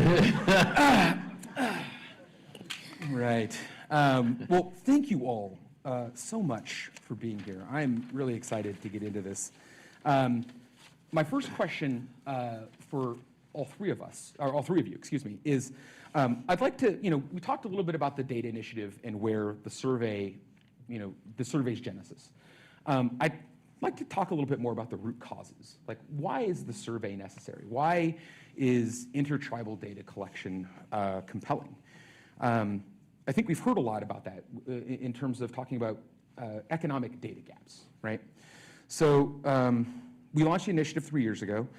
The survey of Native nations helps tribes in Indian countries' economic development stakeholders better understand tribal government public finance. And so in your experience, how do economic, or rather, what do economic data gaps cost Indian country? And I'll let whoever would like to take it away. Well, I can speak on behalf of the Little Shell. In the state of Montana, it literally would cost us hundreds of millions of dollars without this data. We use it for a whole variety of things. When you're talking about local economies, state economies, federal, everything we do is reliant on data. And the new buzzword from, for example, the Montana legislators is, where's the data? Let's see the data. And it really helps too, especially in the state of Montana with the tribes, to show, for example, Rocky Boy, how much money goes off the reservation to Hill County. That's a big, unbelievable. They don't realize it. The city commissioners, county commissioners, even the state of Montana, when you show the flow out from this, it's huge. And it costs us a lot of money if we don't have that data to access, grants, everything, federal funding. It's a big deal. Mike's. Thank you. Yeah, thanks for that, Chairman. And I know that this has been said a lot of times during this summit, but data is just a method for us to tell our story both individually and collectively. And without strong data, decision makers are lacking the critical tool in their tool belt to make decisions in all areas of governance. We need strong, consistent data to show us the arc of where we've been, progress we've made on some of our goals, and can inform where we might want to go. Today we don't have a strong, consistent collective data set, but that's what this project aims to fix. And it's a kind of an opportunity loss that we haven't been doing this for 10, 20 years, but all we can do is start today. So. Pivawona, Pivensenta Voice, Nahishave, Kitkikero, Nia Esh, CICD, for the invitation to be here. My name is Kitkikero, I serve as Executive Director for United South and Eastern Tribes. I want to offer just a little bit different spin because I've heard a lot of the responses so far. My most simple response to that question is it costs us the strength of our people in our communities, right? I want to tell you a little bit more what I mean by that. But just for some context, our organization does a variety of things that includes data. We do both the policy work, the legislation work, the litigation work, as well as the programmatic work, including we are the Tribal Epidemiology Center for the region of our geographic footprint. So data is part of everything that we do.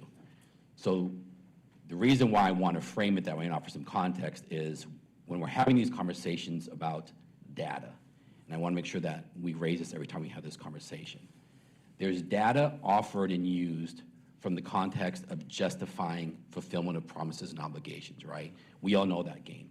If you want more roads money, then show me what your need is, right? And then there's the other part of data, which is about our governing officials, which is I want to stress, this is a survey of nations, of government structures, not clubs, right? So when we talk about data, what we should be talking about, even though that's the game we have to play over here in terms of access to resources that are obligated to us, the conversation is about our decision makers, our elected officials, our governance structures, which ties in the public finance piece, right? Revenue is in, goods and services out. To make sure that our governance folks have the data to make decisions that are about their community, their nations, right? And that's what sovereignty is about, making those decisions that are best for our people that we determine, not satisfying some sort of artificial need justification measure in order for a promise to be fulfilled. And I think that's critically important as we have these conversations about data, that we make that distinction between oftentimes how data is used as also oftentimes like a grant mentality, justify your needs, show me a measurable outcome, et cetera, but we also have seen many instances where even when you do that, there are failures related to that in terms of fulfillment of obligations. The other thing that I want to mention in response to that question, because it was something I heard this morning when we were talking about ISDA. So this is the 50th year anniversary, as you all know, of the passage of Indian self-determination. Prior to that, we're talking about 200 plus years of intentional interrupted disruption to our natural evolution of economic growth and development, right? So we're talking about only the last 50 years of nation rebuilding that was interrupted. But I want us to be very careful on how we talk about that because there's the context of ISDA, which is federal Indian law, when you're talking about self-determination, self-governance, and here are the guardrails and constructs of which we allow you to exert those sovereign rights and authorities within this framework. Really what we're talking about as we're talking about moving forward as Native nations and what our economies and rebuilding looks like is not constricted by federal Indian policy, because what sovereignty really is about tribal policy. The laws, the rules, the regulations that we write for ourselves that are designed specifically for our communities, not somebody else designing the limitations for us. So I want to make sure that as we're having these conversations, that's where data becomes so critical and important for our communities and our nations to make those decisions, because that's the era that we're in now, right? We're in this era of resurgence, reimagination, all these things to restore what is inherently ours, which were a basis of strong economies, healthy communities, vibrant communities, all those things that we know to be true that were disrupted. Now the question is, how do you overcome all of that and continue to progress forward in a way that's really rooted in that indigeneity? I love that. I really like that you mentioned sovereignty. It's a great lead-in for the next question I want to have, or next discussion I want to have, which is, so we've covered the topic of indigenous data sovereignty many times at this data summit and in other venues.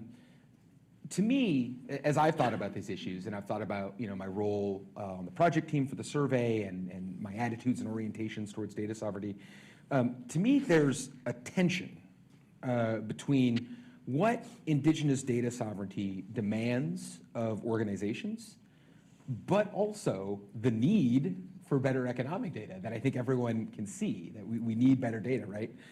So my question for you all would be, like, how do we as consumers and producers of tribal data, given the range and perspective of experience in this panel, how do we balance that tension in our data work? Yeah, I'll go ahead and take that one, or I'll start us off. I think it's really important to note that data gathering efforts in Indian country haven't always been performed in good faith, and have even been used to harm our communities. And so it's natural that there's a certain skepticism from tribes when potentially unknown bodies come in and say, give us your data, we're gonna do something great for you, right? And so that's why I really appreciate CICD's approach to this project, is taking sort of a slow build in, really, patience, working on trying to identify those metrics that are going to be most impactful and most useful to tribes.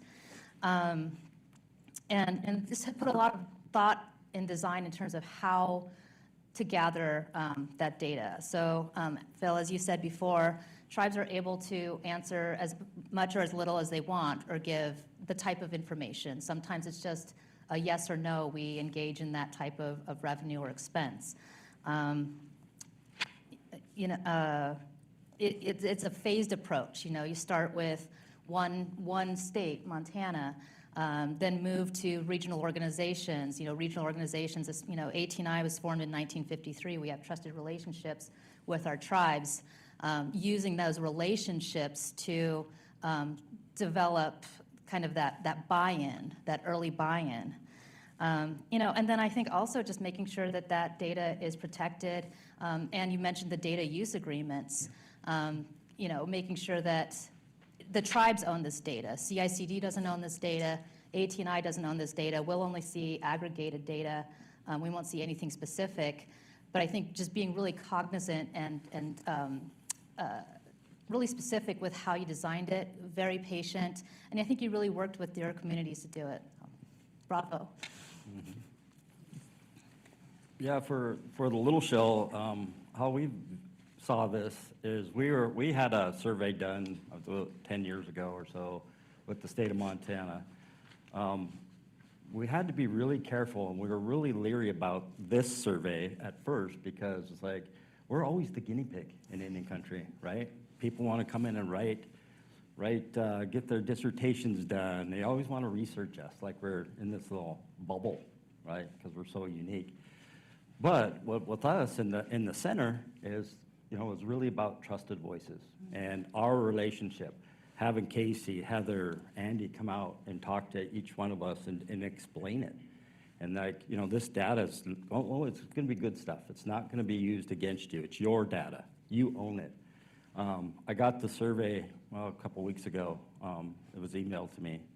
And talk about secure. I had to have like 2 or 3 passwords to get on it. I opened it up on my laptop, and I'm like, okay, I was reading through it, and I'm like, I'll just download it. And I downloaded it on my laptop, and I went to open it.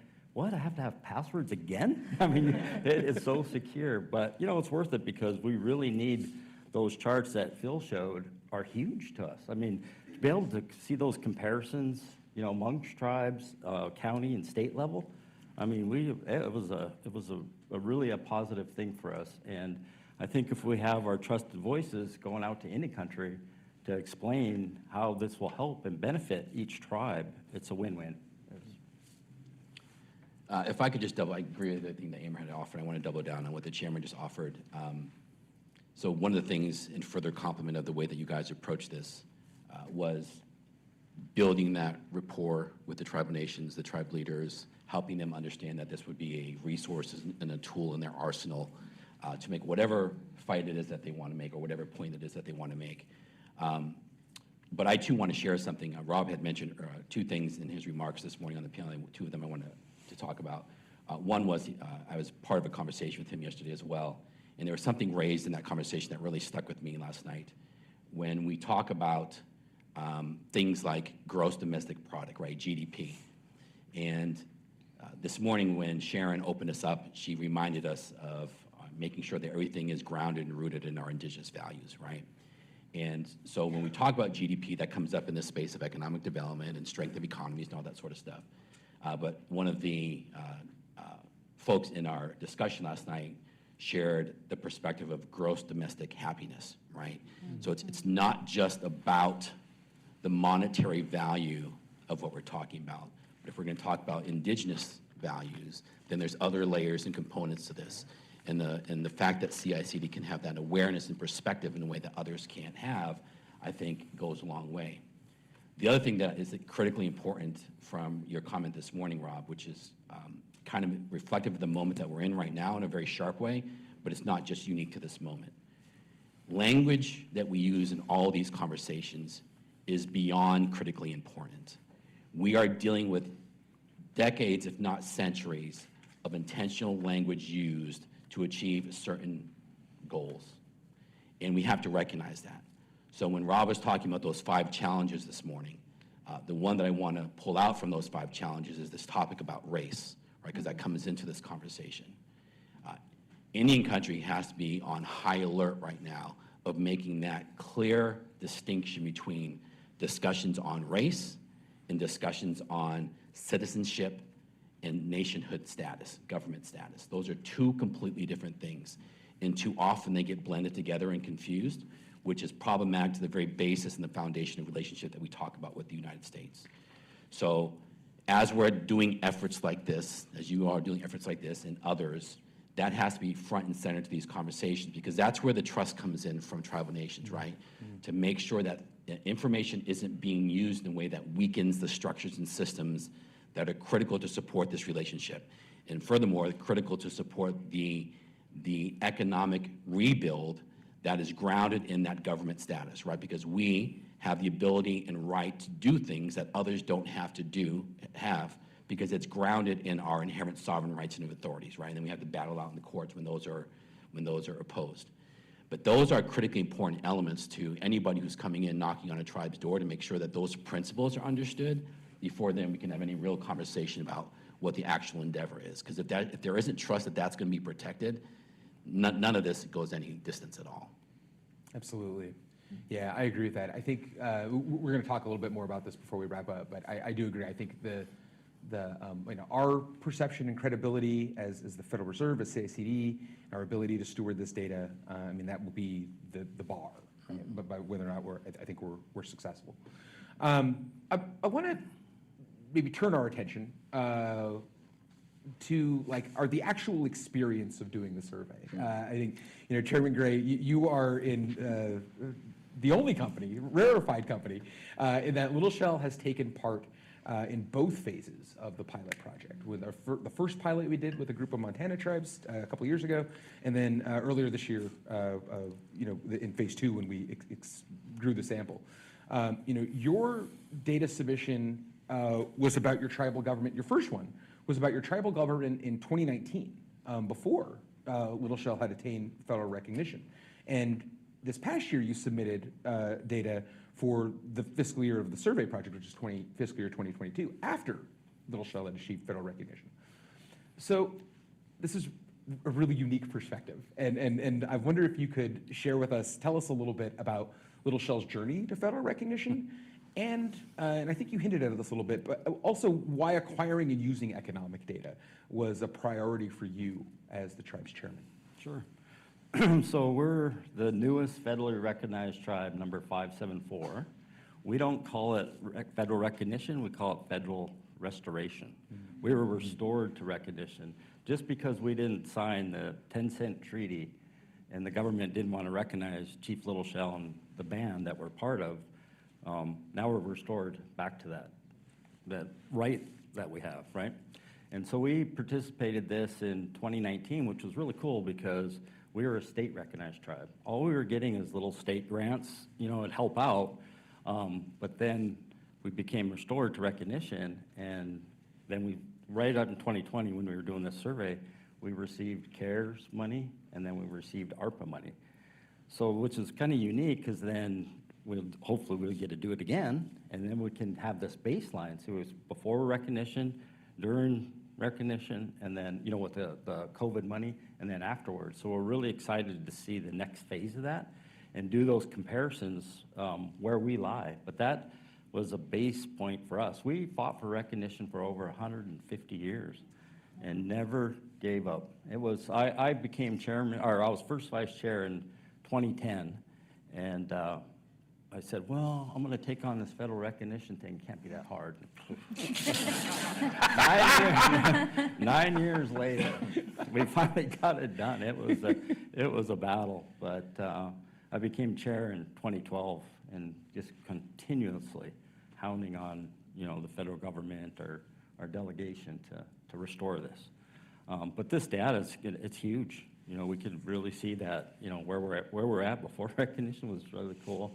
The COVID thing was kind of a unique thing, but the money that came from Treasury was based on tribal populations, and if we didn't have that. And going back to your point on the census, I was lucky enough to, in my previous life as an advertiser, we worked on the U.S. Census in 2000, 2010, and 2020. We were the company that did the advertising for American Indians, Alaska Natives. But to come to find out, it was always a fight with it because the highest undercount population, American Indians, Alaska Natives. The lowest amount of funding to do the advertising, American Indians and Alaska Natives, every time.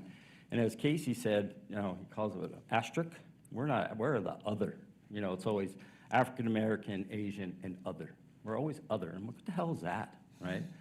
It's really frustrating. But what they do, and I learned is in this advertising for the census, is they take American Indian, Alaska Native alone and use that as the base to fund it, not in combination. So I always tell people, if you're American Indian, don't check American Indian Hispanic. Don't check American Indian White. Just pick American Indian and write down your tribe's name. And for us, it's a big deal. Because that's all that money is based on population. So. Thank you. I want to turn now to Kiki and Amber. You guys were coming at the project from a different perspective. You both represent large regional tribal organizations that partner with tribal governments to grow their capacity and services. How has partnering with CICD to spread the word about the survey, how is that aligned with ATNI and USET's goals for its membership? And how do you envision using SNN data to advance a policy agenda for your member governments? So our interest in this was we view it as another tool for the advocacy that we do, right? That's what we do. So in addition to doing the programmatic support of our member tribal nations, and it even extends beyond just our member tribal nations with some of our work that we do. It's another way to make our arguments, to make our case, right? Because then there's the policy side of things. What I would say, though, Mary made a comment earlier on the last panel about things not changing since 1997 or something like that, I think is what she said. And she's not wrong, right? Now, things have improved. I'm not going to say that they haven't, right? But it's a similar conversation I had with my own mother years ago, who did the work back in the 80s and shared a similar sentiment to me early on in this work that I'm doing. And that only changes if you're willing to change the rules of the game, right, and the way that we play this, right? Yeah. And so for us, it's meeting each moment for what is needed for that moment to make the argument in the case, right? Yeah. So without getting into the depths of policy discussions right now, there's the arguments to be made where you need the data to justify what they perceive as the federal investment, even though we would say they're obligations, unfulfilled obligations and promises, right? But you still have to play that game. And then there's, from an economics space, the one thing I want to be very careful here too is how we use data and when we also use that data. So one of the things that we've been dealing with for years as unique to this moment, but is particularly sharp in this moment, is this idea and notion that if tribe A over here has had economic success, then that somehow diminishes trust and treaty obligations to that tribe, right? That is a total falsehood. That is not the way that this should be understood. But there are many who don't understand this, because somebody also made the comment about us all being educators. That's very true, right? We're constantly having to educate people about why we are who we are, why we have the rights to do what we do, et cetera. But in terms of this report, it tells a story. It provides data that supports that story that can be used in very strategic spaces that advance the ball forward, right? But it's going to be resources like this and others working in combination, because our interest was coupled with some work that we had done. When Harvard was up there, Dr. Aki's name was up there. We had done some initial work with him with the U.S. Census work that they were doing. And then we were doing some of our own regional economic analysis. So those three forces coming together at the same time rounded out kind of that story that we were telling through from that economic lens. But really what it's all about for us, not only for our direct membership, for Indian country overall, is how do we create the best scenario or scenarios for tribal nations to rebuild and restore their rightful place so they're not an asterisk, right? We should not be viewed as an asterisk. In fact, we should be the most prominent chapter in any single story because it all starts with us, right? And that's not just from a historical context, that's a modern day context and everything in between those bookends. But the fact that we don't do that is a failure on this whole system, right? So which is why we then all have to do our individual work that we do. So I know it's a long and convoluted answer to your question, but it's a tool that we just continue to use to make our case. But you have to be very strategic in the use of it to make sure that data, because any data can be manipulated for ulterior motives and intentions if you aren't smart with its use. And that, I think, ties it back to tribes and tribal leaders' caution sometimes with data about what are you going to do with this data that you take from me? Is it really just for your dissertation, or really is it for some other objective that that we may not be aware of? I'm glad you mentioned that, because I feel like that aspect of it is really important, like making sure that I think of it as almost like making sure that we're delivering like really good value with the data that we're giving, and ensuring that the data that we're giving back, it may be, to your point, Chairman Gray, is a little overwhelming, 40 figures, 60 pages of analysis and text in each report. But we do that because we want to also, I think, demonstrate what it looks like to take public data, to take your own data, mix it together, and then put it to use, right? Demonstrate how to do it. What do you think, Amber? Yeah, so one of the projects that the board's taken on earlier this summer is we're doing some strategic planning, refreshing our mission. And the draft that we have working right now is that AT&I is to advance tribal sovereignty and culture by providing a forum for collaboration, advocacy, education, and traditional teachings. And data is critical for achieving those goals. We need data to be able to advance policy and track progress with economic self-determination and self-sufficiency. And it's really important for AT&I to tell our story as a region. Now, unfortunately, we didn't have enough AT&I tribes engage in the survey for us to have a regionally specific report.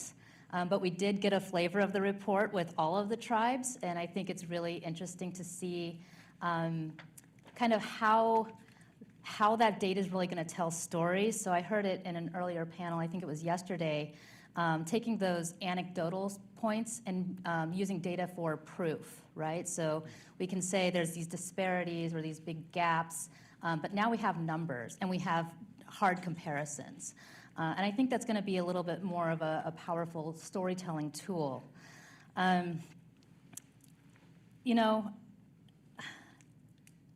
I don't know exactly how we're going to be using this information going forward, but I'm hoping that we can show the positive impacts that tribes have had on local communities. I think it will be important to identify the gaps and disparities, and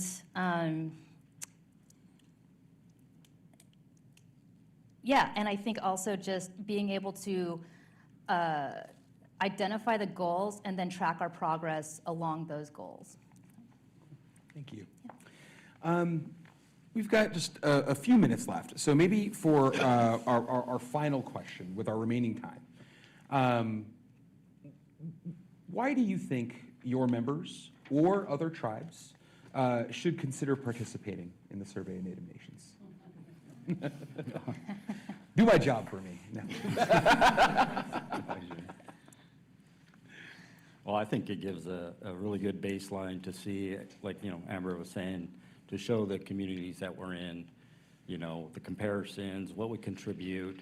Then it also really helps us. I mean, we have to think of this as, as a tribal council, we get, we have to deal with a lot of stuff: housing, healthcare, education. We don't have all the time, and then when the center came to us and said, hey, we're going to do, you want to, yeah, you're going to do it for us? That was a huge win for us to be able to do that.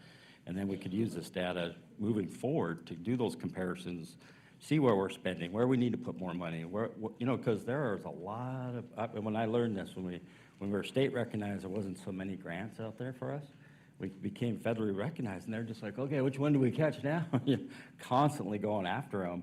But with this data, it shows us where we're low, and where we need to be, and where we don't need to go, right? So it's a huge thing. And I think, again, going back to trusted voices, if we can get out in Indian country and have Casey and Heather and Andy, tell the story about this and how important it is, along with us tribal leaders. If you get out in front of tribal leaders, I think it's a pretty easy sell, and it's really important for us to have this. Thank you. Yeah, we're really excited about how AT&I can use this aggregated data to tell our story, but I think, Chairman, what you just underscored, I think is even more important, that the tribes are going to have access to this really rich data set that's comparative to local governments, the federal governments, and using that for, like you said, all sorts of grant writing, however else the tribes might want to use the data. So I think that if the tribes can see the individual value, I mean, the regional, we're kind of a gateway in, right? And we can use it the way, however we're going to be able to. But I think that CICD put a lot of thought in designing this survey, ensuring that sensitive information is protected. Tribes do not have to give all of their secrets away. And it's not secrets, right? It's actually really, there's reasons why this information needs to be protected. And I think it really is designed with tribes in mind, and that came up earlier in a panel also, that this isn't just the data points that the census already collects, it's the ones that are going to be most useful for tribes. So I think with all of those things, and there's a lot of reasons why I think AT&I tribes didn't participate in phase 2. I think part of it was timing, just there was a lot of other priorities that were taking place. I do know also, and I heard tribes say, we're just going to wait and see what the other tribes get back. So I think now that we have these tangible reports, people can see the data, and you even have these bogus reports with fake data, but you can see what kind of information, what kind of comparisons are made. I think having that where people can hold it, governments can hold it and say, okay, I can see how that'd be useful. I think we're going to start seeing a tipping point in phase 3. I guess I would say reputation and skill matters, right? So you guys bring reputation and skill, but you also bring an indigenous lens to layer that with, right? And to the earlier comment that was made about the shortfall of Native economists that are out there, I think that's a true comment. And I think what's important in spaces like this is that as we are pushing and advocating for more Native economists, et cetera, that they aren't just approaching it from what they're going to get taught in the institutions from a general economics 101 from undergrad up to PhD, but also all that information and education layered with an indigenous understanding of how to apply that, right? So I view this of what you guys are doing as kind of a step in that space of indigenous folks working for a reputable entity, providing information that's valuable.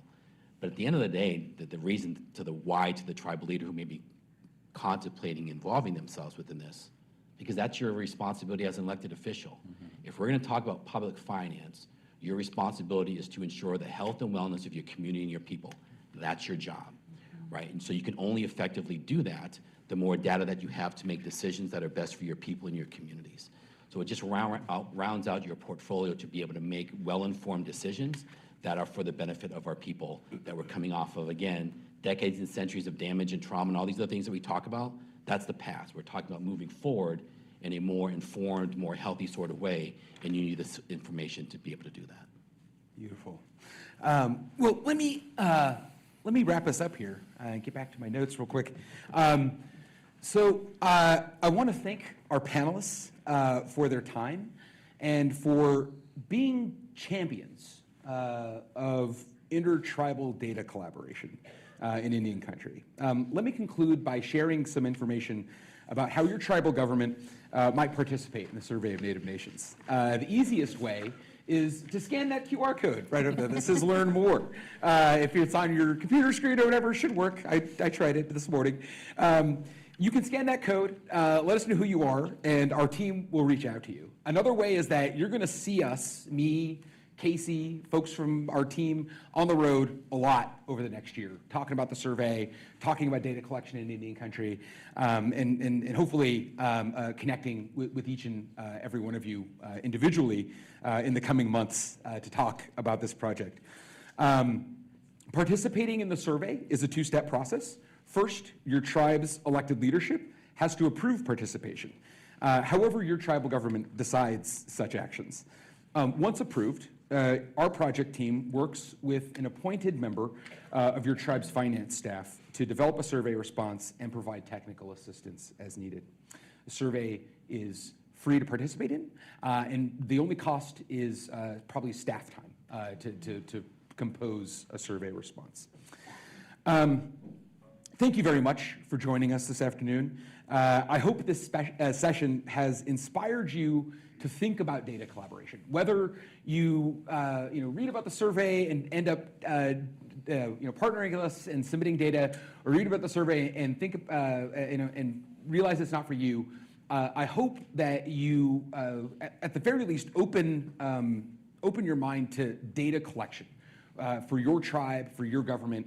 And come up with just sort of shift your mindset, but also I think come up with a real framework, in a vision for how your tribal government wants to collect, organize, and utilize data, whether you're getting it from the Federal Reserve or you're collecting it for yourself. Thank you very much for your time and attention. I appreciate you all, and we'll get to the next session. Thank you.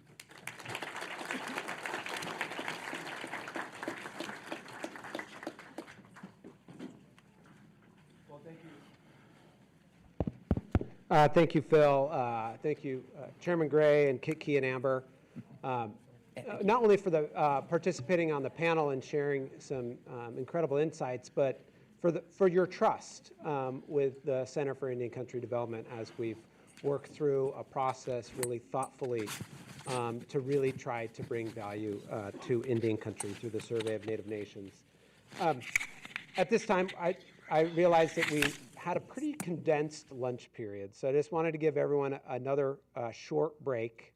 We're going to take a break until 1:40 Central Time. For those that are online, you can just stay on the live stream. We'll start again at 1:40 with my colleague, CICD Senior Policy Analyst Mishu Kokodoku, who's going to introduce our next panel on partnerships in the investment landscape in Indigenous communities. We'll be back at 1:40 Central Time.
A very good panel.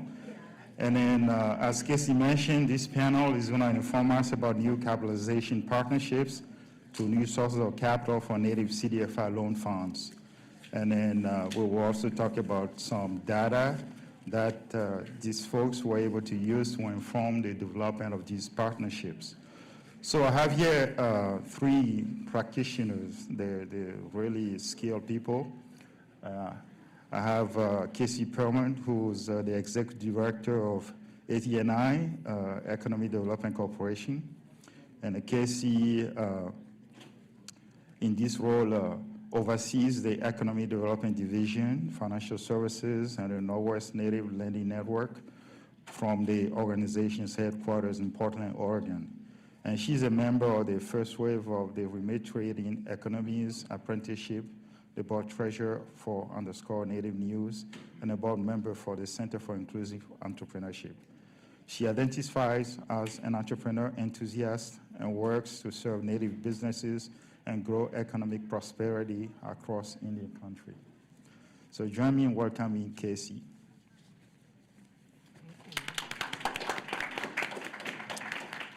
And next we have Crystal Cornelius, who is the president and CEO of OISTA Corporation.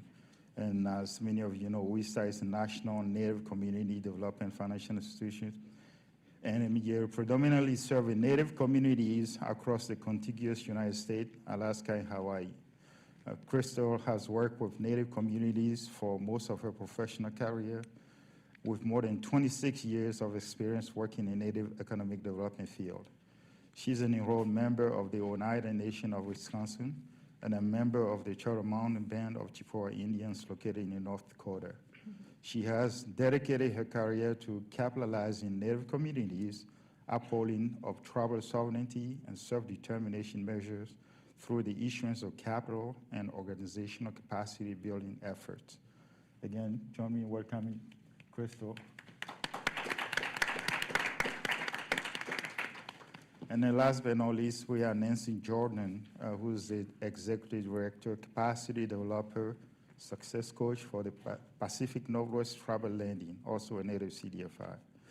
Nancy, her journey began on her family farm, where she learned the values of hard work, resilience, and connection to the land. From there, Nancy began her career as an agricultural commercial lender and appraiser, setting the stage for a lifetime dedicated to financial empowerment and community development. Again, join me in welcoming Nancy. So yesterday and today we heard a lot about Native CDFIs, and then I've spent a lot of time working on the topic, but actually last night at the reception somebody asked the question, what exactly is Native CDFI? I'm like, okay. We have to talk to the practitioners today. Maybe, Crystal, you want to give us kind of a very condensed definition of Native CDFI? So the acronym for CDFI is Community Development Financial Institution, and that is a special program that was built in the late 90s under the Clinton administration. It's the only program under the IRS. And a CDFI essentially is an organization. It's a loan fund that couples by prerequisite capacity building and funding to marginalized communities that are outside of regular capital markets. So on the whole gist of CDFIs throughout the nation, there's over 1,100 CDFIs in the nation. There's a CDFI in every state that is either dealing with larger infrastructure, small business, housing, consumer credit. When we look at Native CDFIs really have changed the economic landscape of our tribal communities in many ways. Because when we look at what opportunities are there for capital to build private sectors to help with upward financial mobility, access to credit, more importantly, access to safe and affordable credit. As we know, within many of our reservation communities, we are outliers of predatory lending institutions. Banks aren't necessarily coming in and creating satellite offices, so the measures that we have to absorb capital have been very restrictive and or very predatory.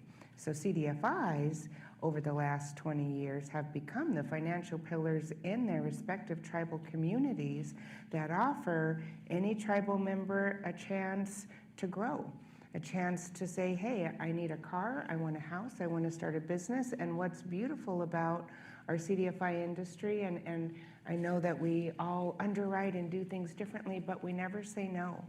We say not yet. So if there's a reason why you're not able to be able to access a certain capital product, it's not, any innate factor that we cannot help you with on a capacity building measure. So a CDFI is a fancy word for a revolving loan fund, a mission-driven lender that provides capital, but also provides the education you need to succeed. Thank you, Crystal. So I have a couple of slides I wanted to use to sort of frame the rest of our conversation, and beginning with an important one. So so that's our usual disclaimer. But also this next one, I think, if you want to maybe keep something, take one point away from this slide.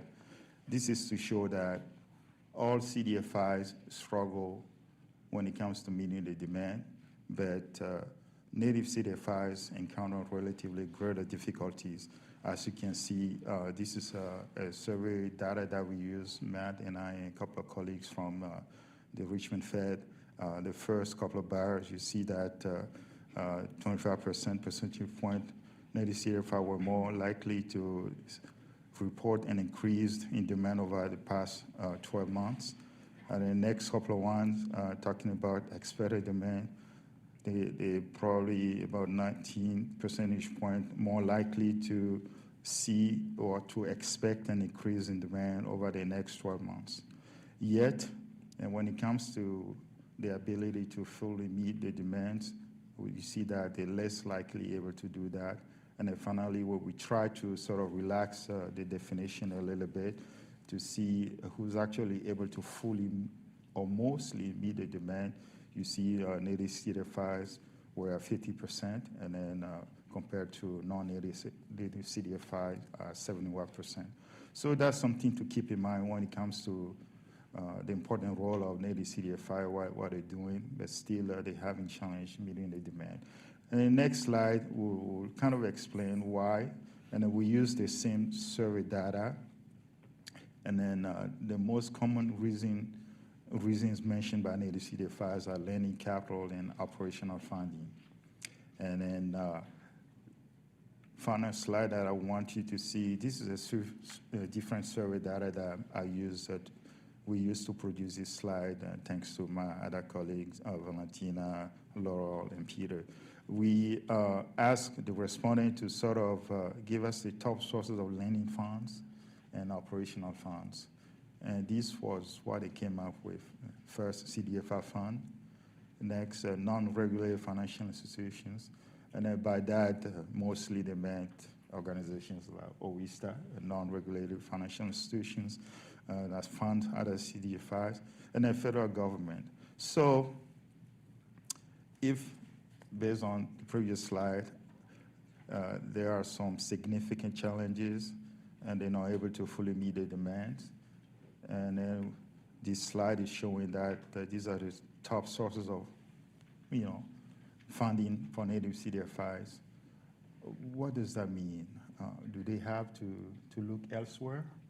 So that's the reason why we wanted to talk to all three of you. Maybe over the past year or so, you have developed some new partnerships. You have looked elsewhere. So we wanted to talk to each one of you. And the question that I have for each one of you, the first question is to tell us or describe some new partnership that you have started, and give us, well, if you want to, you can tell us about the partners. If you want to say more about the partnerships, what it will do to your organization, please feel free to do so. Maybe, why don't I start with you, Nancy? I'd be happy to offer that. I was thinking about this, and the new partnerships, I'll list three, was the Washington Department of Commerce. They had a new blended capital fund from the SSBCI. We have also been doing participation lending, and the third one is we're looking into shared resources. But I'll deep dive into the blended capital, and this was a new offering that came out looking to serve areas and communities for moderate to lower income clients. So it added a new data set that we added to our application form that asked us to ask the client what their, well, we have our income verification, but then it was also how many are in your household, because it was using the HUD, the data from HUD and the data sets, so it could qualify into a certain category. And if they were lower than 120% area median income, it was eligible for this fund. What was wonderful about it is that it came at a time when our revolving loan fund dollars were just going out. We've expanded our footprint from we have been LEMI CDFI, and we've moved to Pacific Northwest Tribal Lending. We've got more folks reaching out to us, so the board decided we've got to take the leap. We've got to, let the organization grow into the need that's growing. And so the need for the revolving loan fund on that slide is very true for us. We are partnering and looking in every direction because the funds, the applications are coming in, and our partners, we're going to be looking at them. But I'll touch on the data sets about that area median income a little later. But that was a new data set that we've needed to work with in our clients. Thank you, Nancy. How about you, Casey?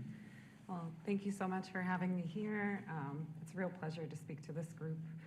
If you've heard me speak before, you've probably heard me mention the State Small Business Credit Initiative. That is really the program that's been a catalyst of a lot of the activity that we have, and really a driving force in us creating relationships across Indian country.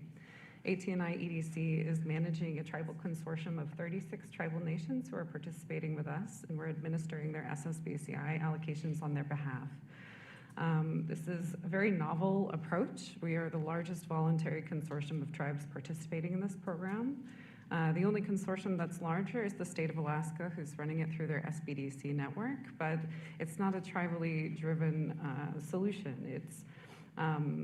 It makes us kind of a unique kind of case study in just how the consent process works and what it looks like when you really go out and speak with each tribe individually, which has been our approach that's led us to this point. So lots of relationship building, even with tribes outside of the Northwest region. Through our journey with SSBCI, we've expanded out of the footprint of ATNI to even working with tribes as far south as Arizona and New Mexico, mostly due to just the sheer lack of investors working in those communities and native lenders that were poised to take on the extra capacity needed to administer a program like SSBCI. SSBCI, the programs that we're managing through it are all built around participation lending products to either native small businesses or tribal enterprises themselves. And so in a lot of the ways, the program was written as an incentive for other lenders to participate in Indian country and deals they might not otherwise would have. And with that, some of these tribes are without financial relationships or have services. There's one community that we work with in Southern California that's an hour away from even the nearest ATM. So bringing in partnerships, bringing our own services, as well as bringing in the needed match capital, the needed matching partners to do these deals with us, has created quite a whole web that we've woven, including some work with the Federal Reserve to really bring in the banking associations, to bring in the financial community beyond CDFIs to participate. Because it's new. I mean, this is the second iteration of SSBCI, and I guess it's important to note, it's State Small Business Credit Initiative. It's not called Tribal Small Business Credit Initiative yet, unless you're talking to me. And in the first iteration of the program, there were only 2 investments made into Indian country, period, across the entire national program. And that's not indicative of a lack of demand or a lack of need in these communities. It comes down to capacity. It comes down to the need to have culturally relevant resources and resource providers that are woven through the network that it takes to really lift these programs and nurture them into a position where they can be developed in a good way. Thank you, Casey. Now, Crystal, I know OWISTA is a national organization, National Native CDFI. So what are some of the new capitalization partnerships that your organization recently entered into to really unlock new non-federal sources of capital? We are maneuvering on kind of a measure of different avenues all at once. I think that we've been really good over the past 26 years of really being a capital innovator and unlocking capital in unknown resources. And we know, just looking at data, looking at the importance of having this information. Information holds the power to begin new relationships, to be able to show your needs so that you can attract that capital. So I think within the building blocks of OWISTA's forte in our operations, we're really proud, the past couple of years and since COVID, to have done quite a few new capital measures that in Indian country or Native nations haven't seen. One, we recently just launched our $150 million Building Native Futures Fund. And that is a fund that's going to be the largest fund that OWISTA has hosted. Previously, we put together a $10 million fund for CDFIs to be able to have access to $1 million or more of immediate lending capital. We put together a $36 million COVID relief and recovery fund during COVID for all Native nations. And here we're really looking at how do we unlock the opportunities for clean energy and clean energy infrastructure building. So that can be anything from looking at new housing developments, to looking at new business models, to looking at solar energy resources that are going to power tribal nations. So within that, we've been really fortunate. Again, it's a $150 million pool. $70 million of that is going to be dedicated to clean energy. Another $70 million of that is dedicated towards infrastructure. And the last $10 million is a pure equity pool, which is meant to be a re-granting facility to help Native CDFIs gain the capability in whatever measure that is, so that they can also participate in these loans with OWISTA, to where we're creating a model where Indian country is investing in Indian country. So I would say that's one new model. And one other thing I'd like to highlight, possibly before we go on to another question, and we just are, and we all are natives, we have to be innovative. We have to look outside of the box. We have to say, how can we maneuver operations that are still going to be culturally viable, or going to honor our nations, but really push the envelope, because we have so much need. And this isn't a need-based conversation. We are worthy of this. When you look at our capacity, when you look at what we're able to offer, even, and I'm speaking to the crowd here, but sometimes it's looked more as a charity rather than building up structures of America, right? Building up these small structures. So we've been really innovative and very fortunate, and we've been able to spread that new capital to our other CDFI partners, and really permeating the social investment field. So we do really well with foundations, but as we know, a lot of times foundations and our Native nations are outside these footprints. Those relationships takes a really long time. We have really good relationships with a couple banks. Not all are really participating, but the avenue of social investors and social investment companies and those donor advised funds are a whole new realm for our Native nations to really participate in. We just recently completed our strategic plan, and we've grown so much that my board wanted an outside consultant to come in, and we did an RFP, and we had them come in, and I thought it was funny, Western philosophies from ours. And so when they looked at all of our information and we're doing some capitalization planning, they said, your biggest weakness is you have more social investors than any CDFI in the nation. And this isn't Native, this is CDFI. We have 300 investors. And they said, well, that's the biggest weakness, because what if they all pull out? And we're like, they're not pulling out. They're the last ones that are pulling out. But just interesting to see That's something that we're really excited about and really have tried to share and really spread that wealth amongst our Native communities. Thank you, Crystal. I know you said that you're working with a couple of banks. I wanted to show this slide again. You see where banks are at, meaning regulated financial institutions. So what can it be done to work with more banks and benefit from their support? If you're asking me, I don't think it's a lack of the CDFIs trying. So like, what can we do more? We're doing everything that we can. We're initiating those meetings. We're initiating relationships. I think data helps. So to provide that data, but as anything is, I think we see, and I'd be interested to hear your two perspectives, it's all about relationship. Okay. So how do you begin that relationship?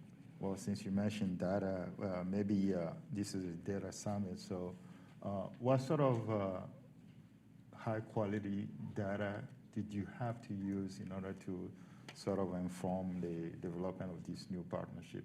I know, Nancy, you were talking about an interesting data set. Can you say a little more about that? Yes, I can. I'll also refer back, because I loved your other question too, and I was going to just let Casey mention about some of the work with the banks. So actually, I'll let you answer that question too, because of the work you're doing and with CRA and that kind of thing.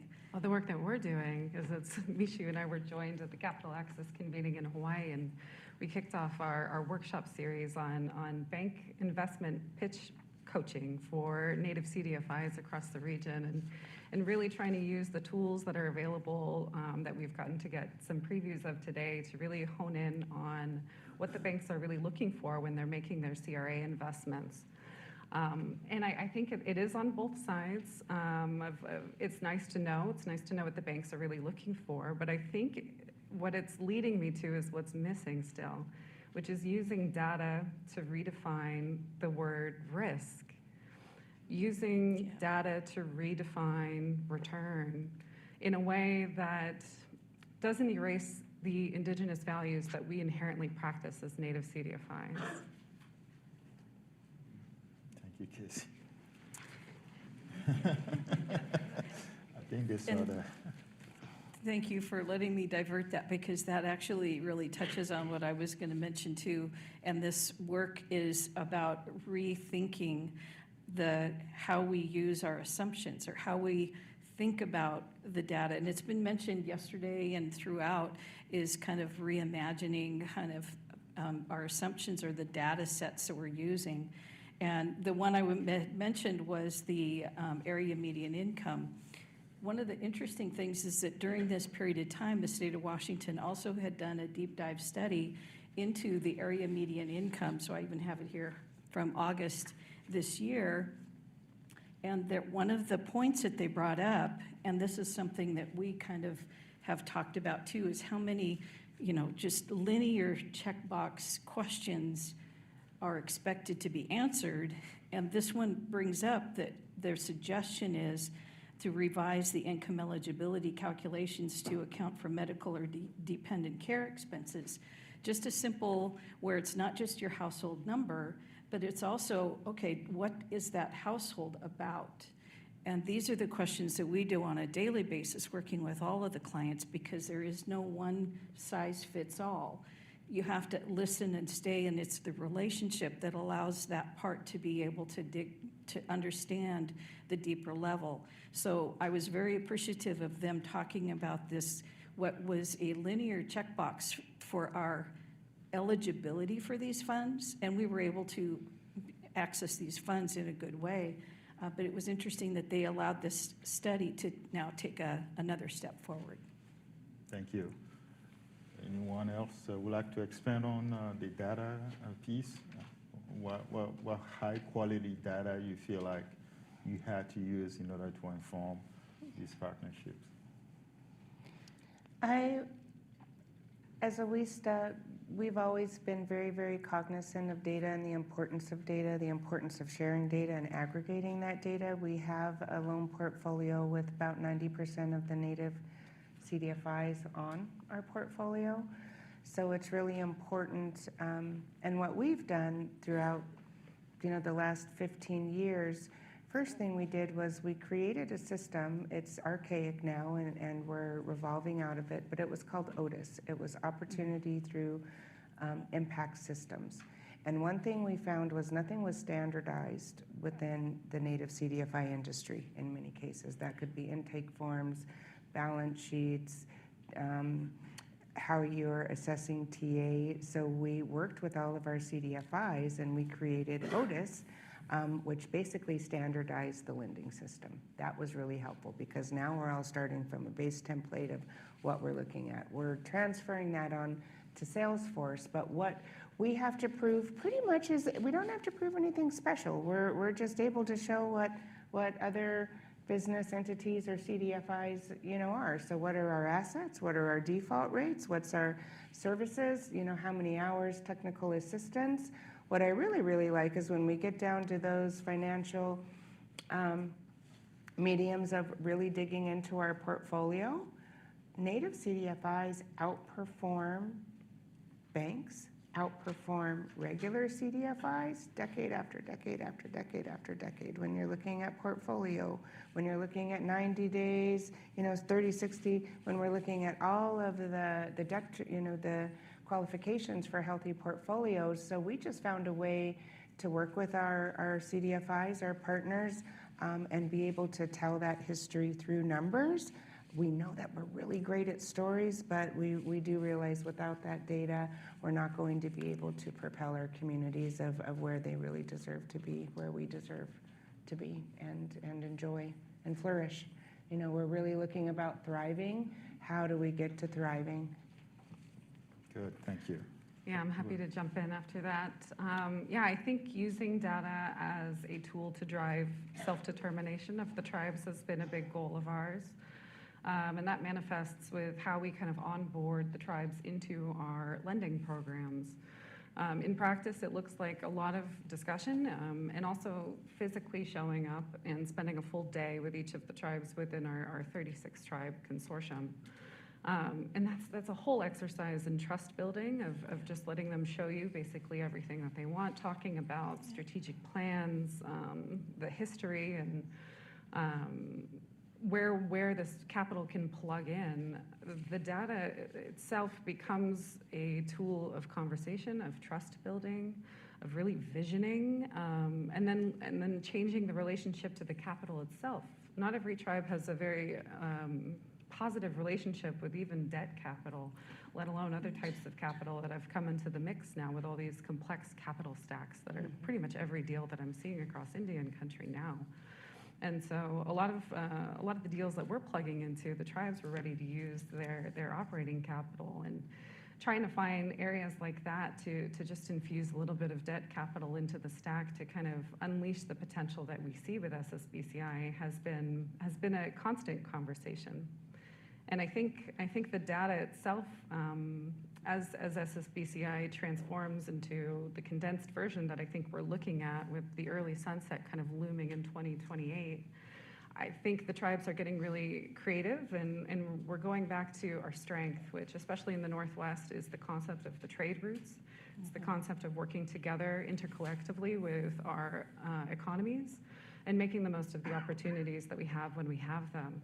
And SSBCI is absolutely a use it or lose it scenario that's quickly reaching a kind of boiling point. And it's a lot of data collection on the way to see all the deals that have kind of made it up already. But yeah, I think the data on the other end of it is going to paint a different picture for whatever the next iteration of this program is going to look like too. Thank you, Casey. I just have one final question. I know folks in the room, if you have questions, please write that on your note card, and then maybe folks online can also send a question by email. So you entered into some new partnerships, and how are things going? Nancy, how are things going? Well, actually very well. And this has been touched upon again too, is this relationship building.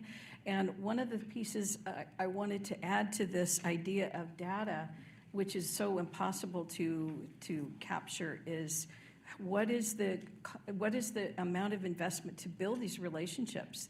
The biggest thing is you're working with these small teams and being able to carry a whole portfolio of several different hats you wear and still building these relationships as you go. There should be, if there could be a way to measure the investment that goes into this building capacity, building relationships, and being able to be that front relationship piece. But they're going well. The piece that is interesting is when you get a relationship built up with a funder, then sometimes the funding will change. And so we've got the relationship going, and then the next go around, well, our focus is over here.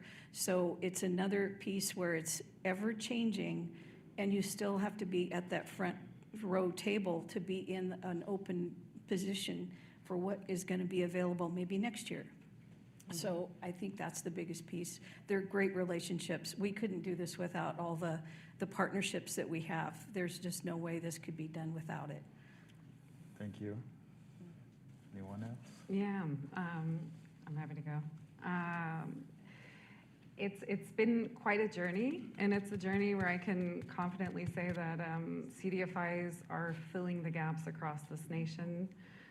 Native CDFIs and non-native CDFIs are stepping up to the plate to do the investments that are needed to activate hundreds of millions of dollars in capital available to Native small businesses and tribal enterprises right now, in a way that I just haven't seen our banking counterparts really do yet. And I think it's because there's still a huge education gap in what it is to invest on Native lands with Native business owners. And the data needed for them to understand that these are not riskier than other deals. They're actually safer, they're more solid, with better returns, not just for the community and the people, but for our planet as well. And so for me, it's been great to see the CDFI community get activated in this, despite us all facing the critical capital gap that was illustrated in your slide there. I would love for the banking partners to do that as well. And at this point, it does come down to how we're defining risk and return. And it's hard not to look at risk as essentially a rebranded redlining for our reservation communities, in that the data will show that. It'll show that in just who's actually stepping up. I mean, we've made several investments. We've just completed our first SSBCI investment in partnership with another bank. And it took a lot to get to the point of making the deal with them, more so than CDFIs, who would just look at, the kind of deck that we would prepare for them, and they're just used to taking more risk because they understand that our risk is so interconnected, that there's something really being risked if we don't invest in our small businesses when this capital is available, while it's available. We're risking this early sunset, taking and wiping out that opportunity across all SSBCI programs, not just tribal programs. I'm very passionate about this conversation because it's just I think the onus gets put on Native CDFIs a lot to keep kind of putting it out there and selling their story and talking about who they're dealing with and bringing in, foundation partners and philanthropic efforts. But this is just, it's a matter of business. It's good business. These are good investments. These are investments that are turning into, the anchor institutions in our rural communities across our nation.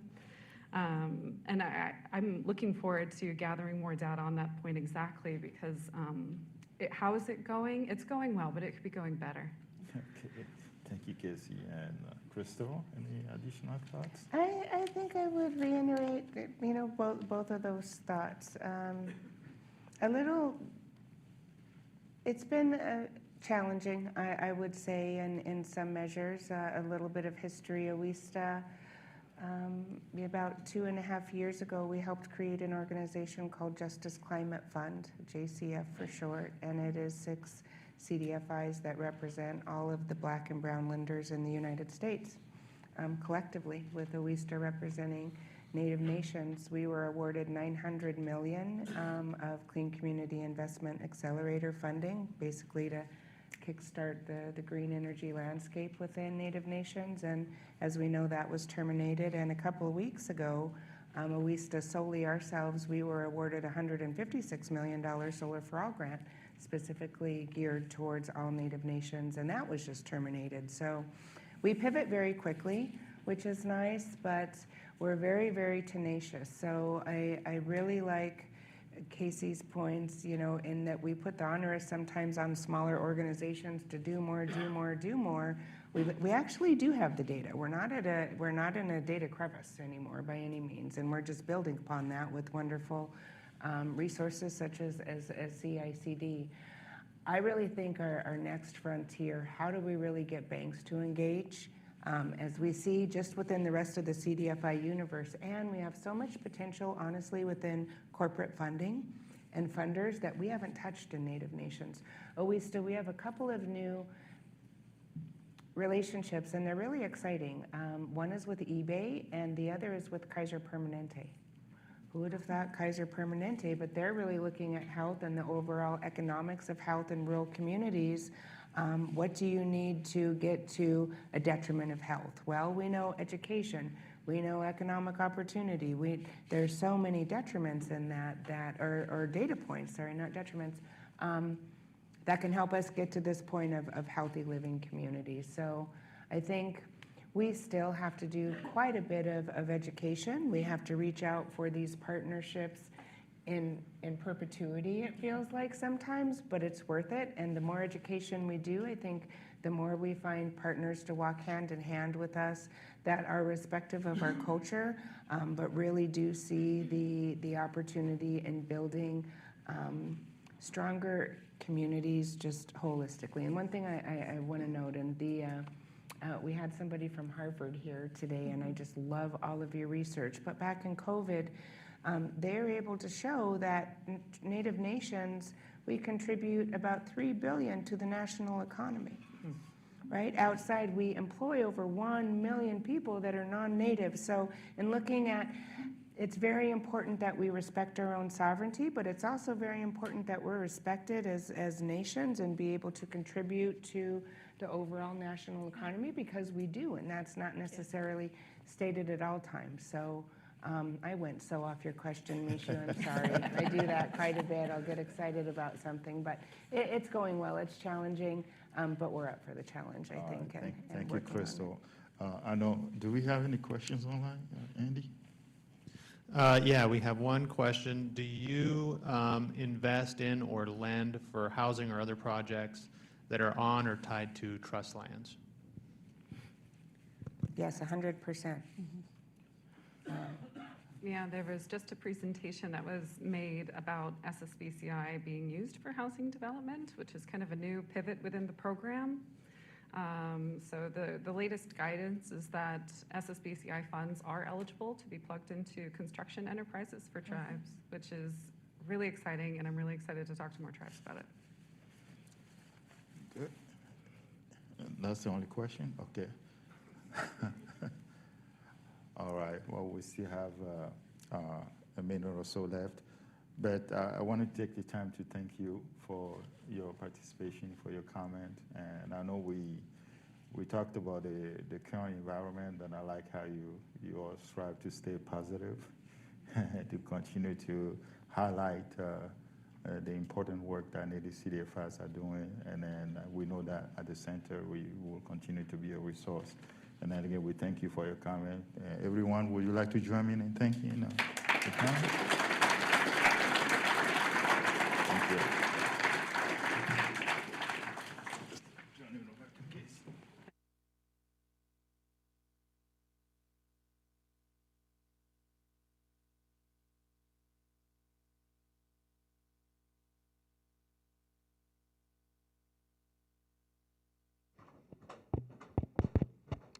Excellent. Well, thank you, Mishu, and thank you for that panel. The one line from there, we never say no, we just say not yet. And I think what wasn't part of the discussion around Native CDFIs that we see in our research at CICD is the important role of development services, of meeting Native clients where they're at today and working with them to be ready to take on debt and to achieve their dreams. At this time, we have one more panel left for this year's Data Summit, and it's my pleasure to invite Lenny Feinday to introduce our next panel on data and diversification. Lenny is the Secretary and Treasurer of the Leech Lake Band of Ojibwe and a member of CICD's Leadership Council.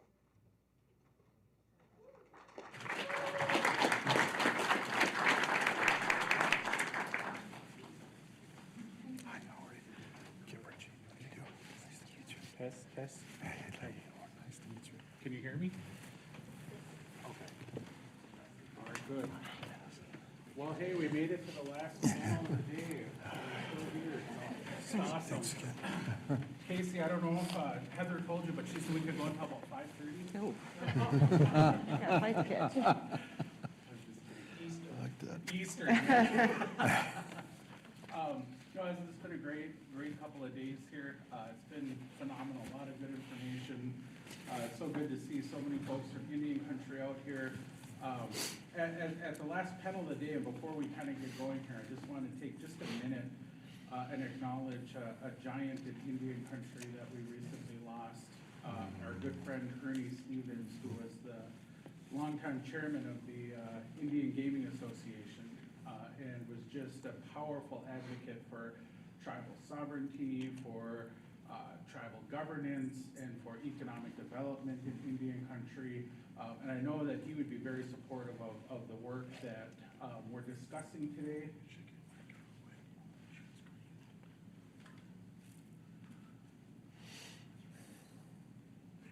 Okay. Test. All right, there we go. All right.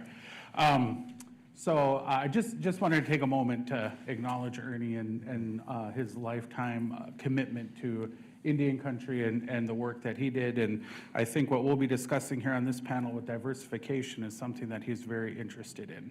And so why don't we jump right in and let's just go ahead and do a quick round of introductions here, starting with my friend Traylana.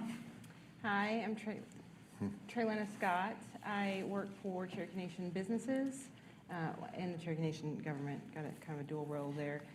Currently, I'm the chief economist for Cherokee Nation businesses. And before that, I served as the CFO and treasurer for Cherokee Nation. And I had the pleasure of doing that through COVID and administering those CARES and ARPA funds. And I've been with the tribe almost 20 years now. Had a lot of roles, from legal to finance, and here I am as the economist now. Good afternoon, Kip Ritchie. I am a Forest County Potawatomi tribal member. I serve as the CEO of Potawatomi Ventures. We're the economic development arm for the Forest County Potawatomi tribe, and I've been fortunate also to have a number of different roles with the tribe. This is my 29th year, and been the CEO for about 3 years. Prior to that, I was the president of one of our subsidiary companies and also worked in the gaming business, and it's a huge honor to work for the tribe and also to be here today. Thank you. My name is Dennis Fitzpatrick from the Blackfeet tribe. I'm a member of the tribe and CEO of CICD Corporation, which is the tribe's for-profit enterprise. It's a Section 17 corporation. We sort of started from the origins of the Harvard study. We've been doing this quite a while. I've been in the position for about 26 years. Before that, I was the tribal attorney. And so we've seen a lot of growth in that period of time. Gaming, hospitality, telecommunications. If it's a service, we want to try to get it to our members. And so that has filled kind of a lifetime of work for me. And so I'm here to share, just kind of what I know about data and what it takes to put some of these ventures together when you maybe don't have data. And now you're in a position of maybe gathering data for maybe other developments. Thank you, Dennis. Hi, I'm Ava LaPlante. I'm a research assistant here at the CICD, and I'm descended from Santo Domingo Pueblo. Awesome. And Ava's going to share some information with us now. So today I'm going to be talking about how We use one of our data sets to look at diversification. Whoops. The views expressed here are my views and not necessarily those of the Federal Reserve Bank of Minneapolis or the Federal Reserve System. So we're going to talk first about what is the Native Entity Enterprises data set. So this is a new data set that we constructed here at the Center for Indian Country Development, and it takes a look at tribally owned businesses. And so really it's the first data set of its kind. And because of it, I'm able to be here today to talk to you about tribal business diversification. So it includes enterprises that are owned by lower 48 federally recognized tribes. And for this specific analysis, we looked at businesses that were active in 2021, and we were able to find 4,096 businesses that were owned by 330 tribes. And so this data set was compiled from 2021 to 2023. So it was quite a bit of work, but we're very excited to have it here for you guys today. So this is the first comprehensive look at tribally owned businesses. Previous ones focused on specific cuts, like ones that were in gaming, ones that were in federal contracting, that kind of thing. And this is a snapshot of businesses, so if it was findable from mid-2021 to mid-2023, we've got it in here. Okay, so this is some graphs from an upcoming article, and I'm very excited to have them here for you guys today. First, we are looking at, whoops.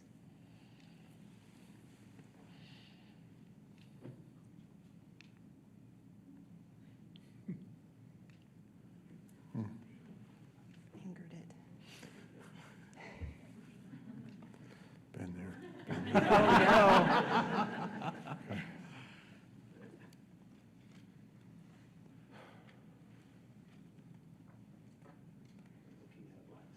First, you're looking at a black screen. Right, there we go. And now we're going to be able to see the pie on the left has the share of need tribes that are in 4 different categories.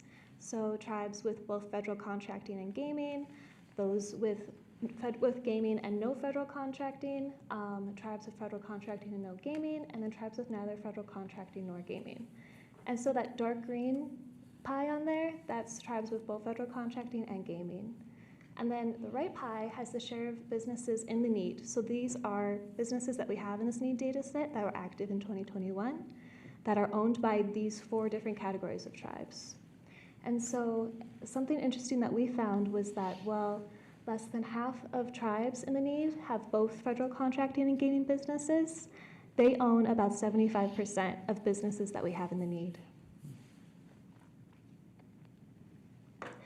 And so now we're going to look a little bit more at the concentration in these different categories of tribes. So we have on the left all 4 of those categories, and gaming and federal contracting are 2 pretty big forms of diversification.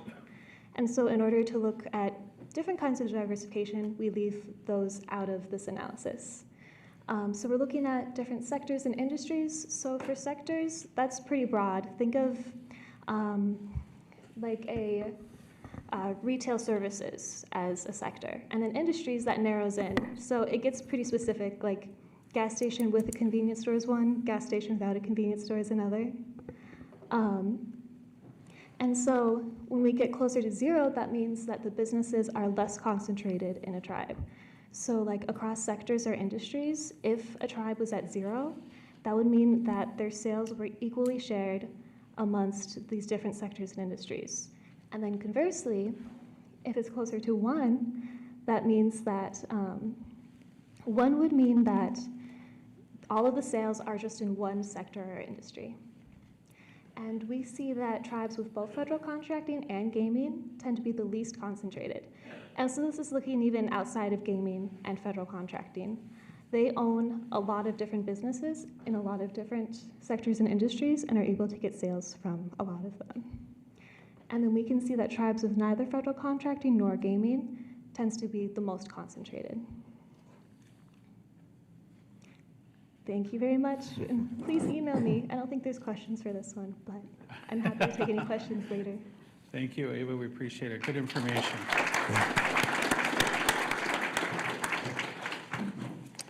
All right, well, why don't we start with you, Traylana, if you can share with us how Cherokee Enterprises uses data, and how does that data inform Cherokee Enterprises' decision-making? Yeah, so when we're talking about diversification and further diversifying, so Cherokee Nation is one of the tribes that has both gaming and federal contracting. And as she pointed out on the slides, always looking to get into more and other businesses and industries to further diversify. And so when we start that process, we're looking at both qualitative and quantitative data. And you really start at the 30,000-foot level, and you look at publicly available nationwide or worldwide data to determine a need. Like, your services are never going to be successful if there's not a need for them. So you always start with what's the need and can I fill that need? After looking at the nationwide data, determining a need or an opportunity, you then start pulling that opportunity and then seeing how it meshes with the tribe and your tribal competencies. So you look at things like your current revenue streams, supporting the capital that you need to start up this new industry, looking at your employment, your employee's skill set. Do you have the competencies just to jump right in there and start doing this, or do you need to build up those skill sets within your employment, or go acquire more employees? Also looking at tribal resources, your land, your natural resources. Do you have something either legally or geographically that gives you some kind of strategic advantage in the industry that you're wanting to go into? So it's a huge set of data when you're looking to diversify. And you start broad and you funnel it down. And then, last but not least, by any means, does this opportunity fit with your community and your cultural values? That's always a very important one, because if it doesn't mesh with your cultural values of your people, it's never going to be successful. Very good. Thank you. Kip, same question for you as it relates to Potawatomi Ventures. I agree with everything she said. Hey, I like that. It's very similar, right? But I think just for some context too, specifically, so we're a portfolio company within the tribe's holdings, also gaming, also federal government contracting, but the way we're organized is, I would say about 60% of our business is federal government contracting, 17 businesses, about 43 joint ventures. And then we have a commercial group, so operating companies is about another 25%, which is construction, real estate, data center operations, technology, retail and convenience stores, and then electrical services contracting, emerging technologies. And then the last piece would be passive investments and venture capital. So very similar. If you look back, we got involved in gaming about 35 years ago and then started this portfolio company about 23 years ago. And prior to that, we were the poorest tribe in the state of Wisconsin. So for us, capabilities, capacity, infrastructure, business acumen, and really creating, that seven-generation mentality of, building that up so that it is secure for the future was really important to us. So can we win? We have a shared services model, right? So within our portfolio company, HR, finance, IT, marketing strategy supports all of our businesses. And, we talk a lot about the next generation. And when we started this, and today we have a number of young tribal members, well-educated, that are working within our company. So transferring that data right to them and making sure that they're set up for success is a really important part of what we do. But very, very similar to what you said in terms of how we're structured and what's important to the community. For us, at the beginning, it was just creating wealth and creating a dividend, and now it's become, since COVID in particular, it's been more of a job creator as well. So. Yeah, Dennis, same question. Yeah, a lot of similarities. We, I guess the only, thing is that we're a remote Montana tribe, so our population is very small. We see an influx through the summer with tourism, so we're always looking at ways to diversify into those areas that we we have an advantage or somebody already wants to do business with us. But we started with businesses that needed to serve the community. And I think over the years, I think there's a realization that no one's going to come do this for you. You know, there's not this huge investment group out there that wants to come invest in Blackfeet country, or else, you know, a grocery store would have been built years ago, or a hotel or gas station. So a lot of what we do is based on demand, and you know, population growth of the community is driving that. So we take a lot of information on just what the demographics are in the community and the surrounding area, money coming into the county and surrounding counties. And we also look at information, statistics on Glacier Park, gate numbers.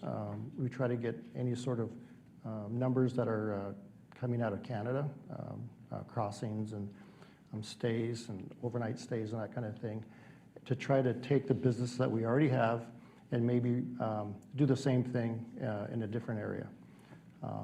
But a lot of the smaller businesses, we go right out into the communities, and we have public meetings, and we ask them, you know, is this something you want in your town or your community? And you know, a lot of them, you know, have fuel centers and locations that have less than 350 people in it.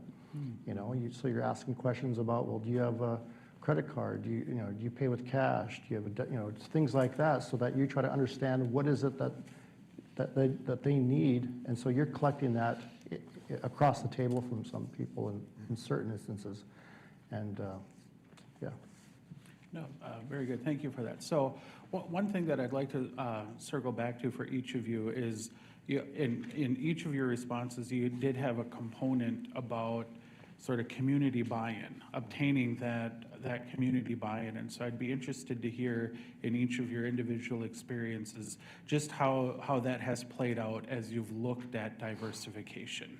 You know, understanding a tribal enterprise, you know, we don't necessarily have shareholders, but the tribal citizens are, for lack of a better structure, shareholders within a tribal enterprise. And so what does that look like in your experience to obtain that community input as you're looking at diversification efforts?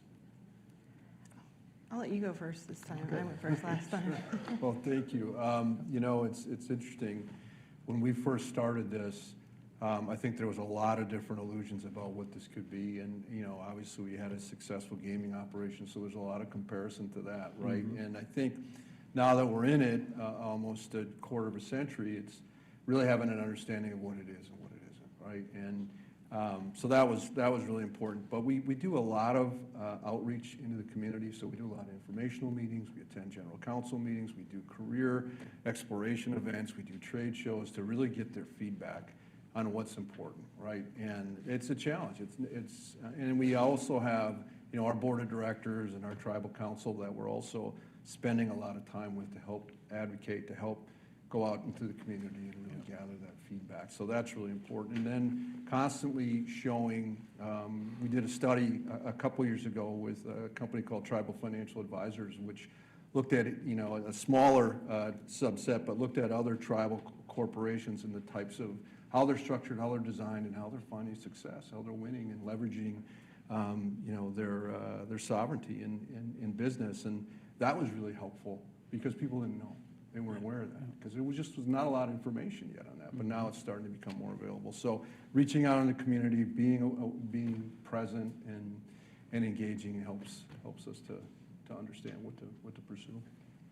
Dennis? Yeah, I think for us, we do a lot of the, you know, we work closely with leadership, and so we listen to what their needs are, and we try to be responsive and sort of a place where ideas can flow, but also then once an idea is developed in everyone's comfort level, that we then take the next step, and then we go out and look to see how we can bring that back or how that can be developed within our structure and within our community.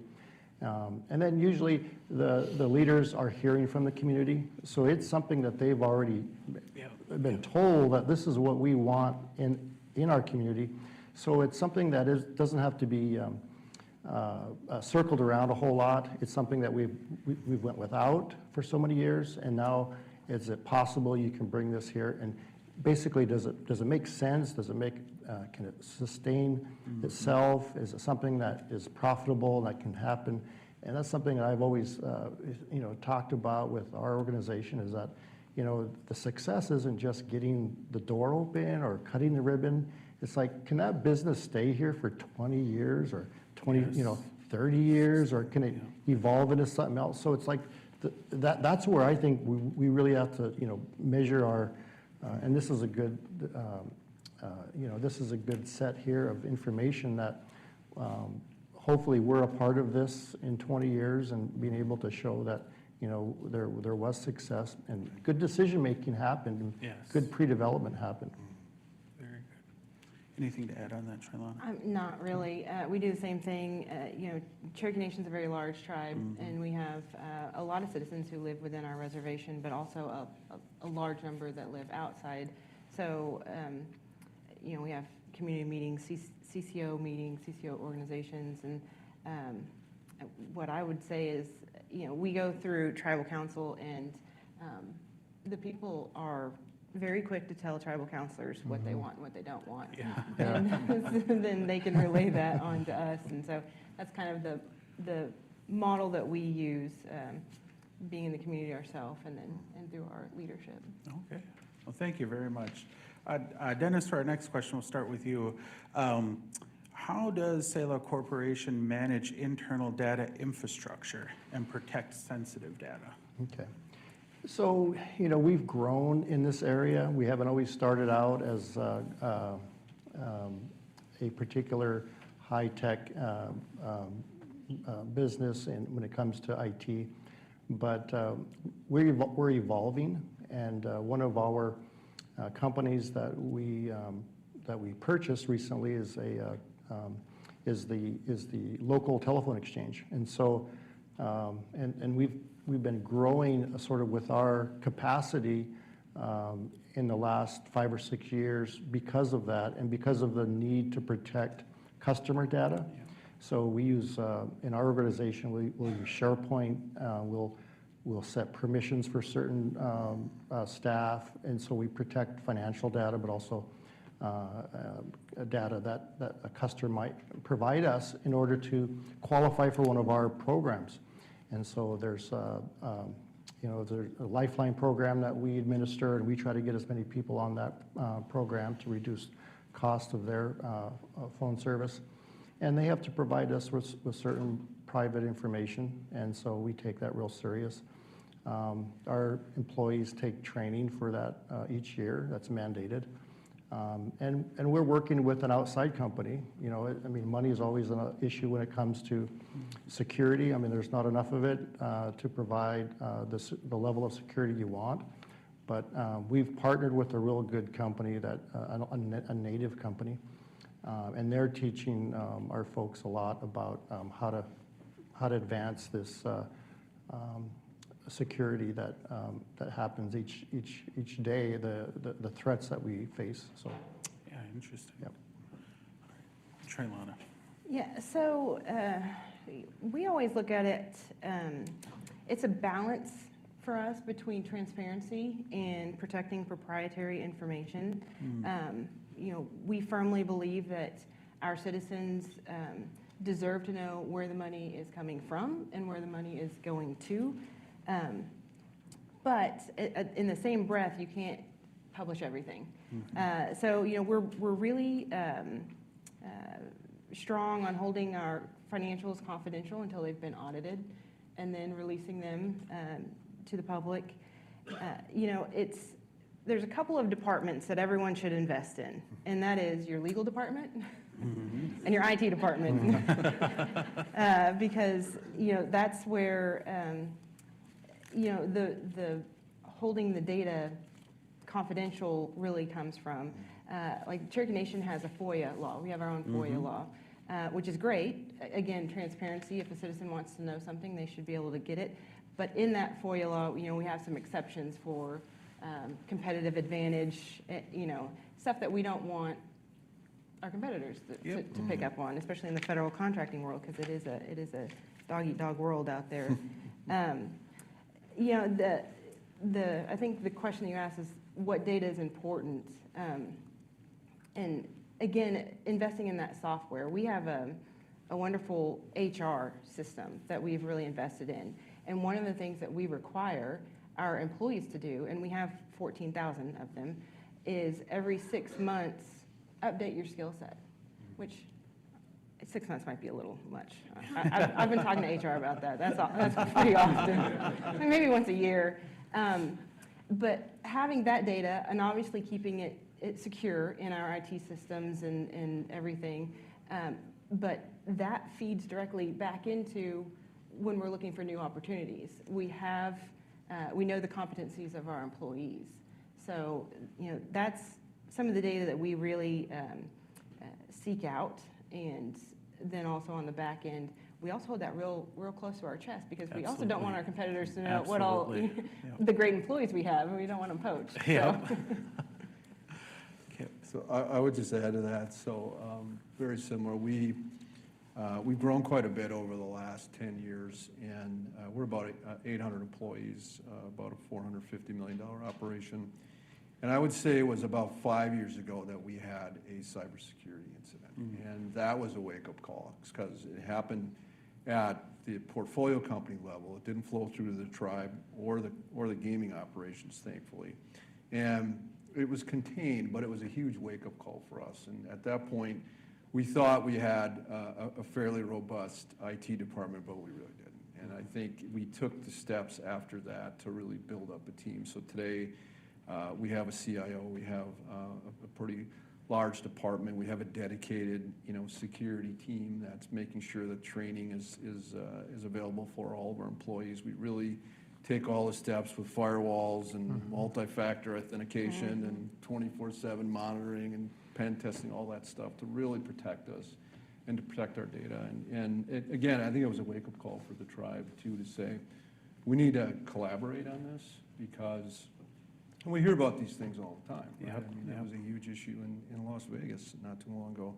So I think we powered up and really took it seriously, and I think that made a huge difference in protecting our data and keeping us safe. So. Well, very good. Well, I'll just open this next question up to in any order you want to answer, whoever wants to go first. But just as you think about diversification efforts, what data gaps can you talk a little bit about as in your experience you've worked toward a concept of diversification? Where have you lacked information that has stopped you from exploring a diversification effort? I've thought of this, and I guess what I struggle with in our kind of remote area, and other Montana tribes do the same, is just attracting talent. And if you, we have a community college in town which does a great job of picking up on trade coursework, but it's just what are the kids going into? What's the pipeline of talent coming, and how do we plug into that? And we've offered scholarships into our local communities, trying to instill some sort of connection between the company and the younger generation. But I think it's just, I don't know where that's at, really. I don't know how many folks plan to come back, and in the fields and the trades that you need to grow a company and to continue this company moving forward. Handing it off, I mean, that's kind of where I see is sort of a blind spot for us. Yeah. I would agree with that. It's knowing what our young kids are doing. So the Cherokee Nation does invest very heavily in scholarships. And like I said, we require our employees to update their skills, but we don't know what our Cherokee citizens who are not employees. And that's where we really need to be tapping in, because when Cherokee Nation Businesses was created, and like you, it's a holding company. for, a plethora of subsidiaries. But the act that created Cherokee Nation businesses actually had a two-part mandate. One was to generate revenue that is sent back to the nation as a dividend for general welfare services. The other, equally separate but equal mandate, is job creation. And so Cherokee Nation is too large to be per cap. And I advocate all the time, even within the tribe, that it is just as important, arguably it has a bigger impact when you give a citizen a good paying job with good benefits.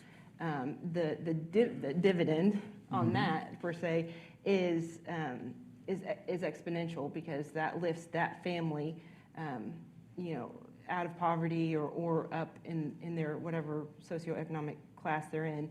It also lets the kids see the parents working, so it creates this generational expectation of how you adult, how you do that. And so I would say tracking those scholarships that we give, tracking those kids during college and then after college, what they're doing, what they're seeing. That's where I really want more information. Very good.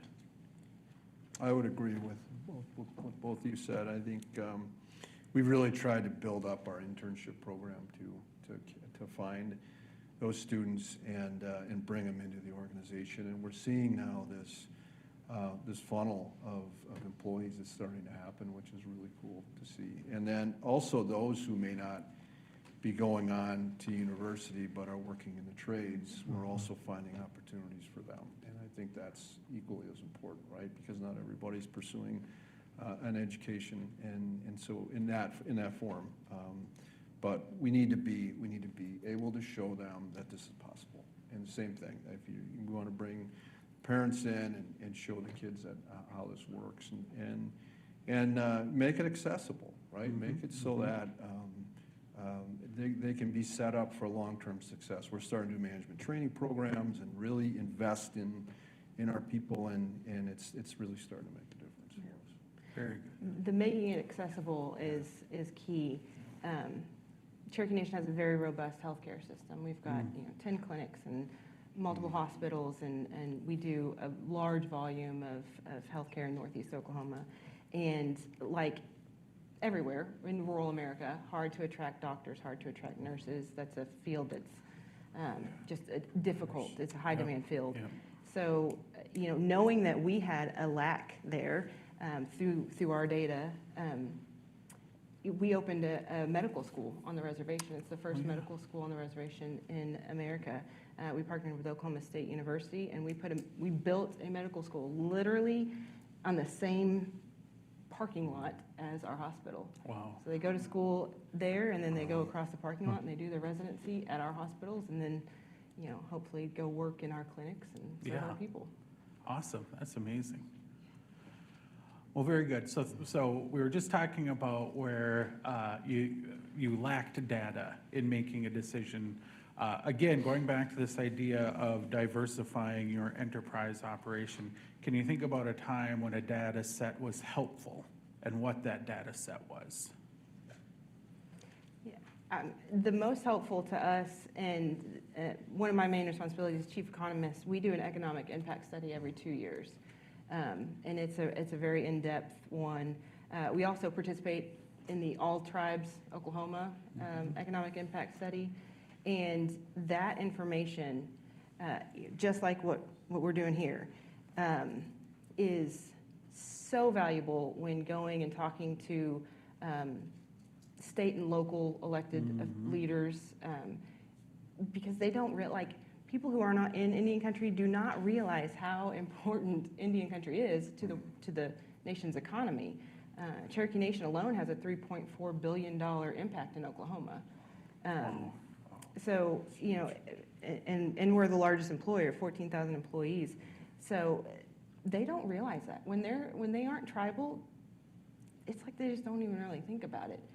So you have an infographic that you take to them and say, hey, look at this. And they're like, wow, we want to partner with you because we firmly believe that, all ships rise with the tide. So we want to Yes, work yes. closely with state and other tribes to lift everyone. Very true. Dennis? I guess the latest use of data we've used is in our telecommunications business, looking at the FCC's broadband map, looking at the need, and using information like that in our pursuit of funding for build-outs. And right now, we're in our second year of construction of bringing fiber to every customer of ours on the reservation. Some of those folks didn't even have a telephone, much less an account or of any sort with us. So, there was some government data out there that showed the need. Of course, the high-cost areas that a lot of our reservations are in to service, and recently we've actually expanded our footprint, and we're looking at providing services through the Montana BEAD program off reservation, and that was also with data showing it was a competitive process, but we had to look at data that was used for underserved or non-served customers off reservation that allows us to get to an area where we can then purchase lower cost bandwidth, and then bring that back to our customers and lower their cost. So there's been data in that area that has been helpful to advance our purpose and help our residents of our community. Thank you. Kip, we're out of time. No, I'm just kidding. I'm good. Thank you. No, go ahead. I was teasing. I'll be quick. So, it was funny. We recognize the gap, right? We got all this data, but we don't manage it very well. We don't access it well. We need to unlock the value of it. So we recently instituted the enterprise resource planning, so ERP, into our organization, and we started bringing business analysts and data analysts to really help us capture that in real time, and then be able to use it throughout the organization to make better decisions and with our strategic planning, with budgeting, and really share that with our leadership to see how we're transforming the organization. So that's a gap that we realize that now we've been able to address, and we'll start to see the fruits of that, I'm sure, in the coming months. So. Very good. How about a round of applause for our great panelists today? Trailana, Kip, and Dennis, thank you very much. Thank you. And it's my honor to introduce the Vice President, Elaine Shuramoff. Thanks, Lenny. It has really been an incredible day, and actually an incredible day and a half. And I really feel like we all have a lot to think about as we return to our day-to-day work. I started off yesterday with some expressions of gratitude, and I want to continue that theme to thank our speakers and our guests for all that they shared, their wisdom that they've shared, for all of you for traveling to be with us, for the thousands of people who have joined us online, for our CICD staff. There are literally hundreds of details that went into the preparation and creation of this event, and so I really just want to give them a round of applause if you guys would join me.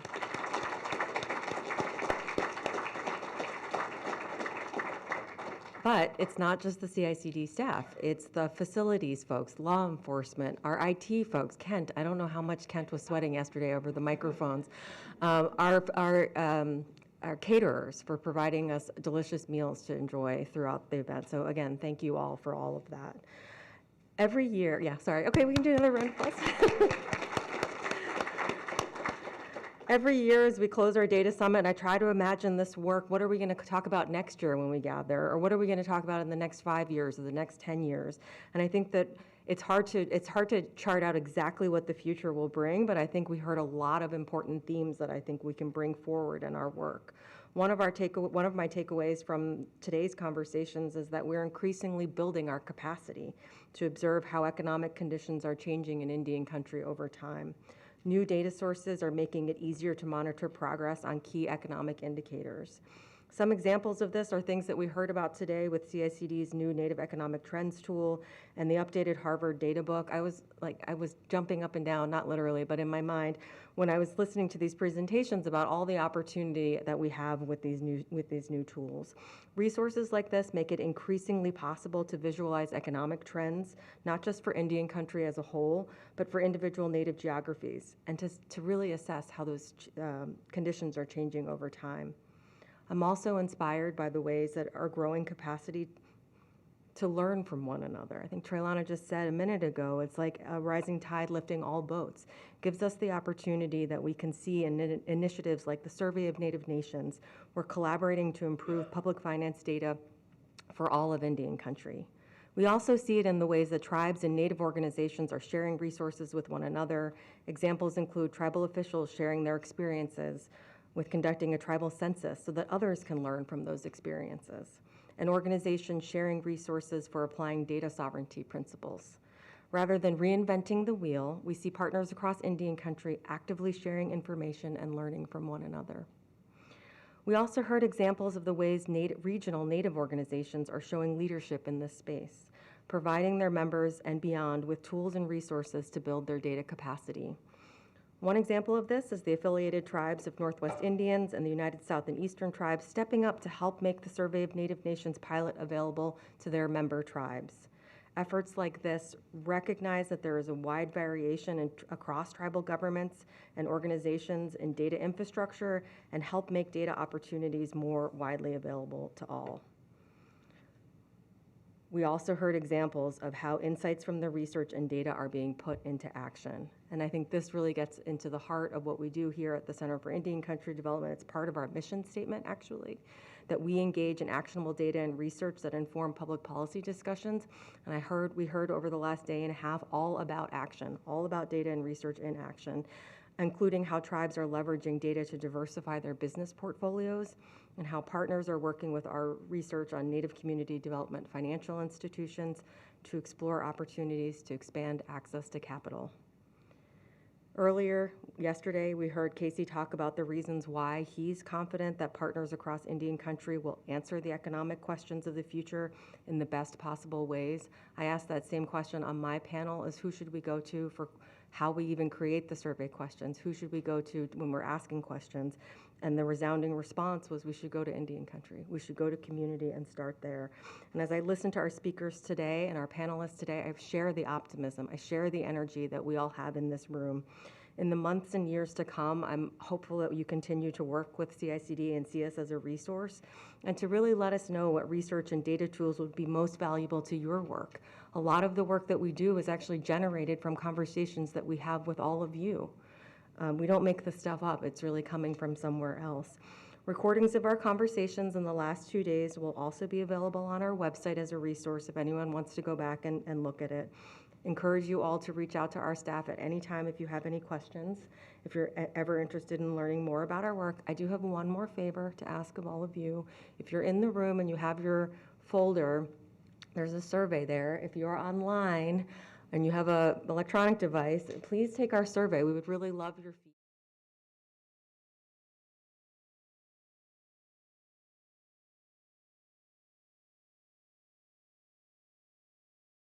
Of Indian country and our overall economy. And thank you for engaging with us in this important work during our first decade and into the next. Thank you very much.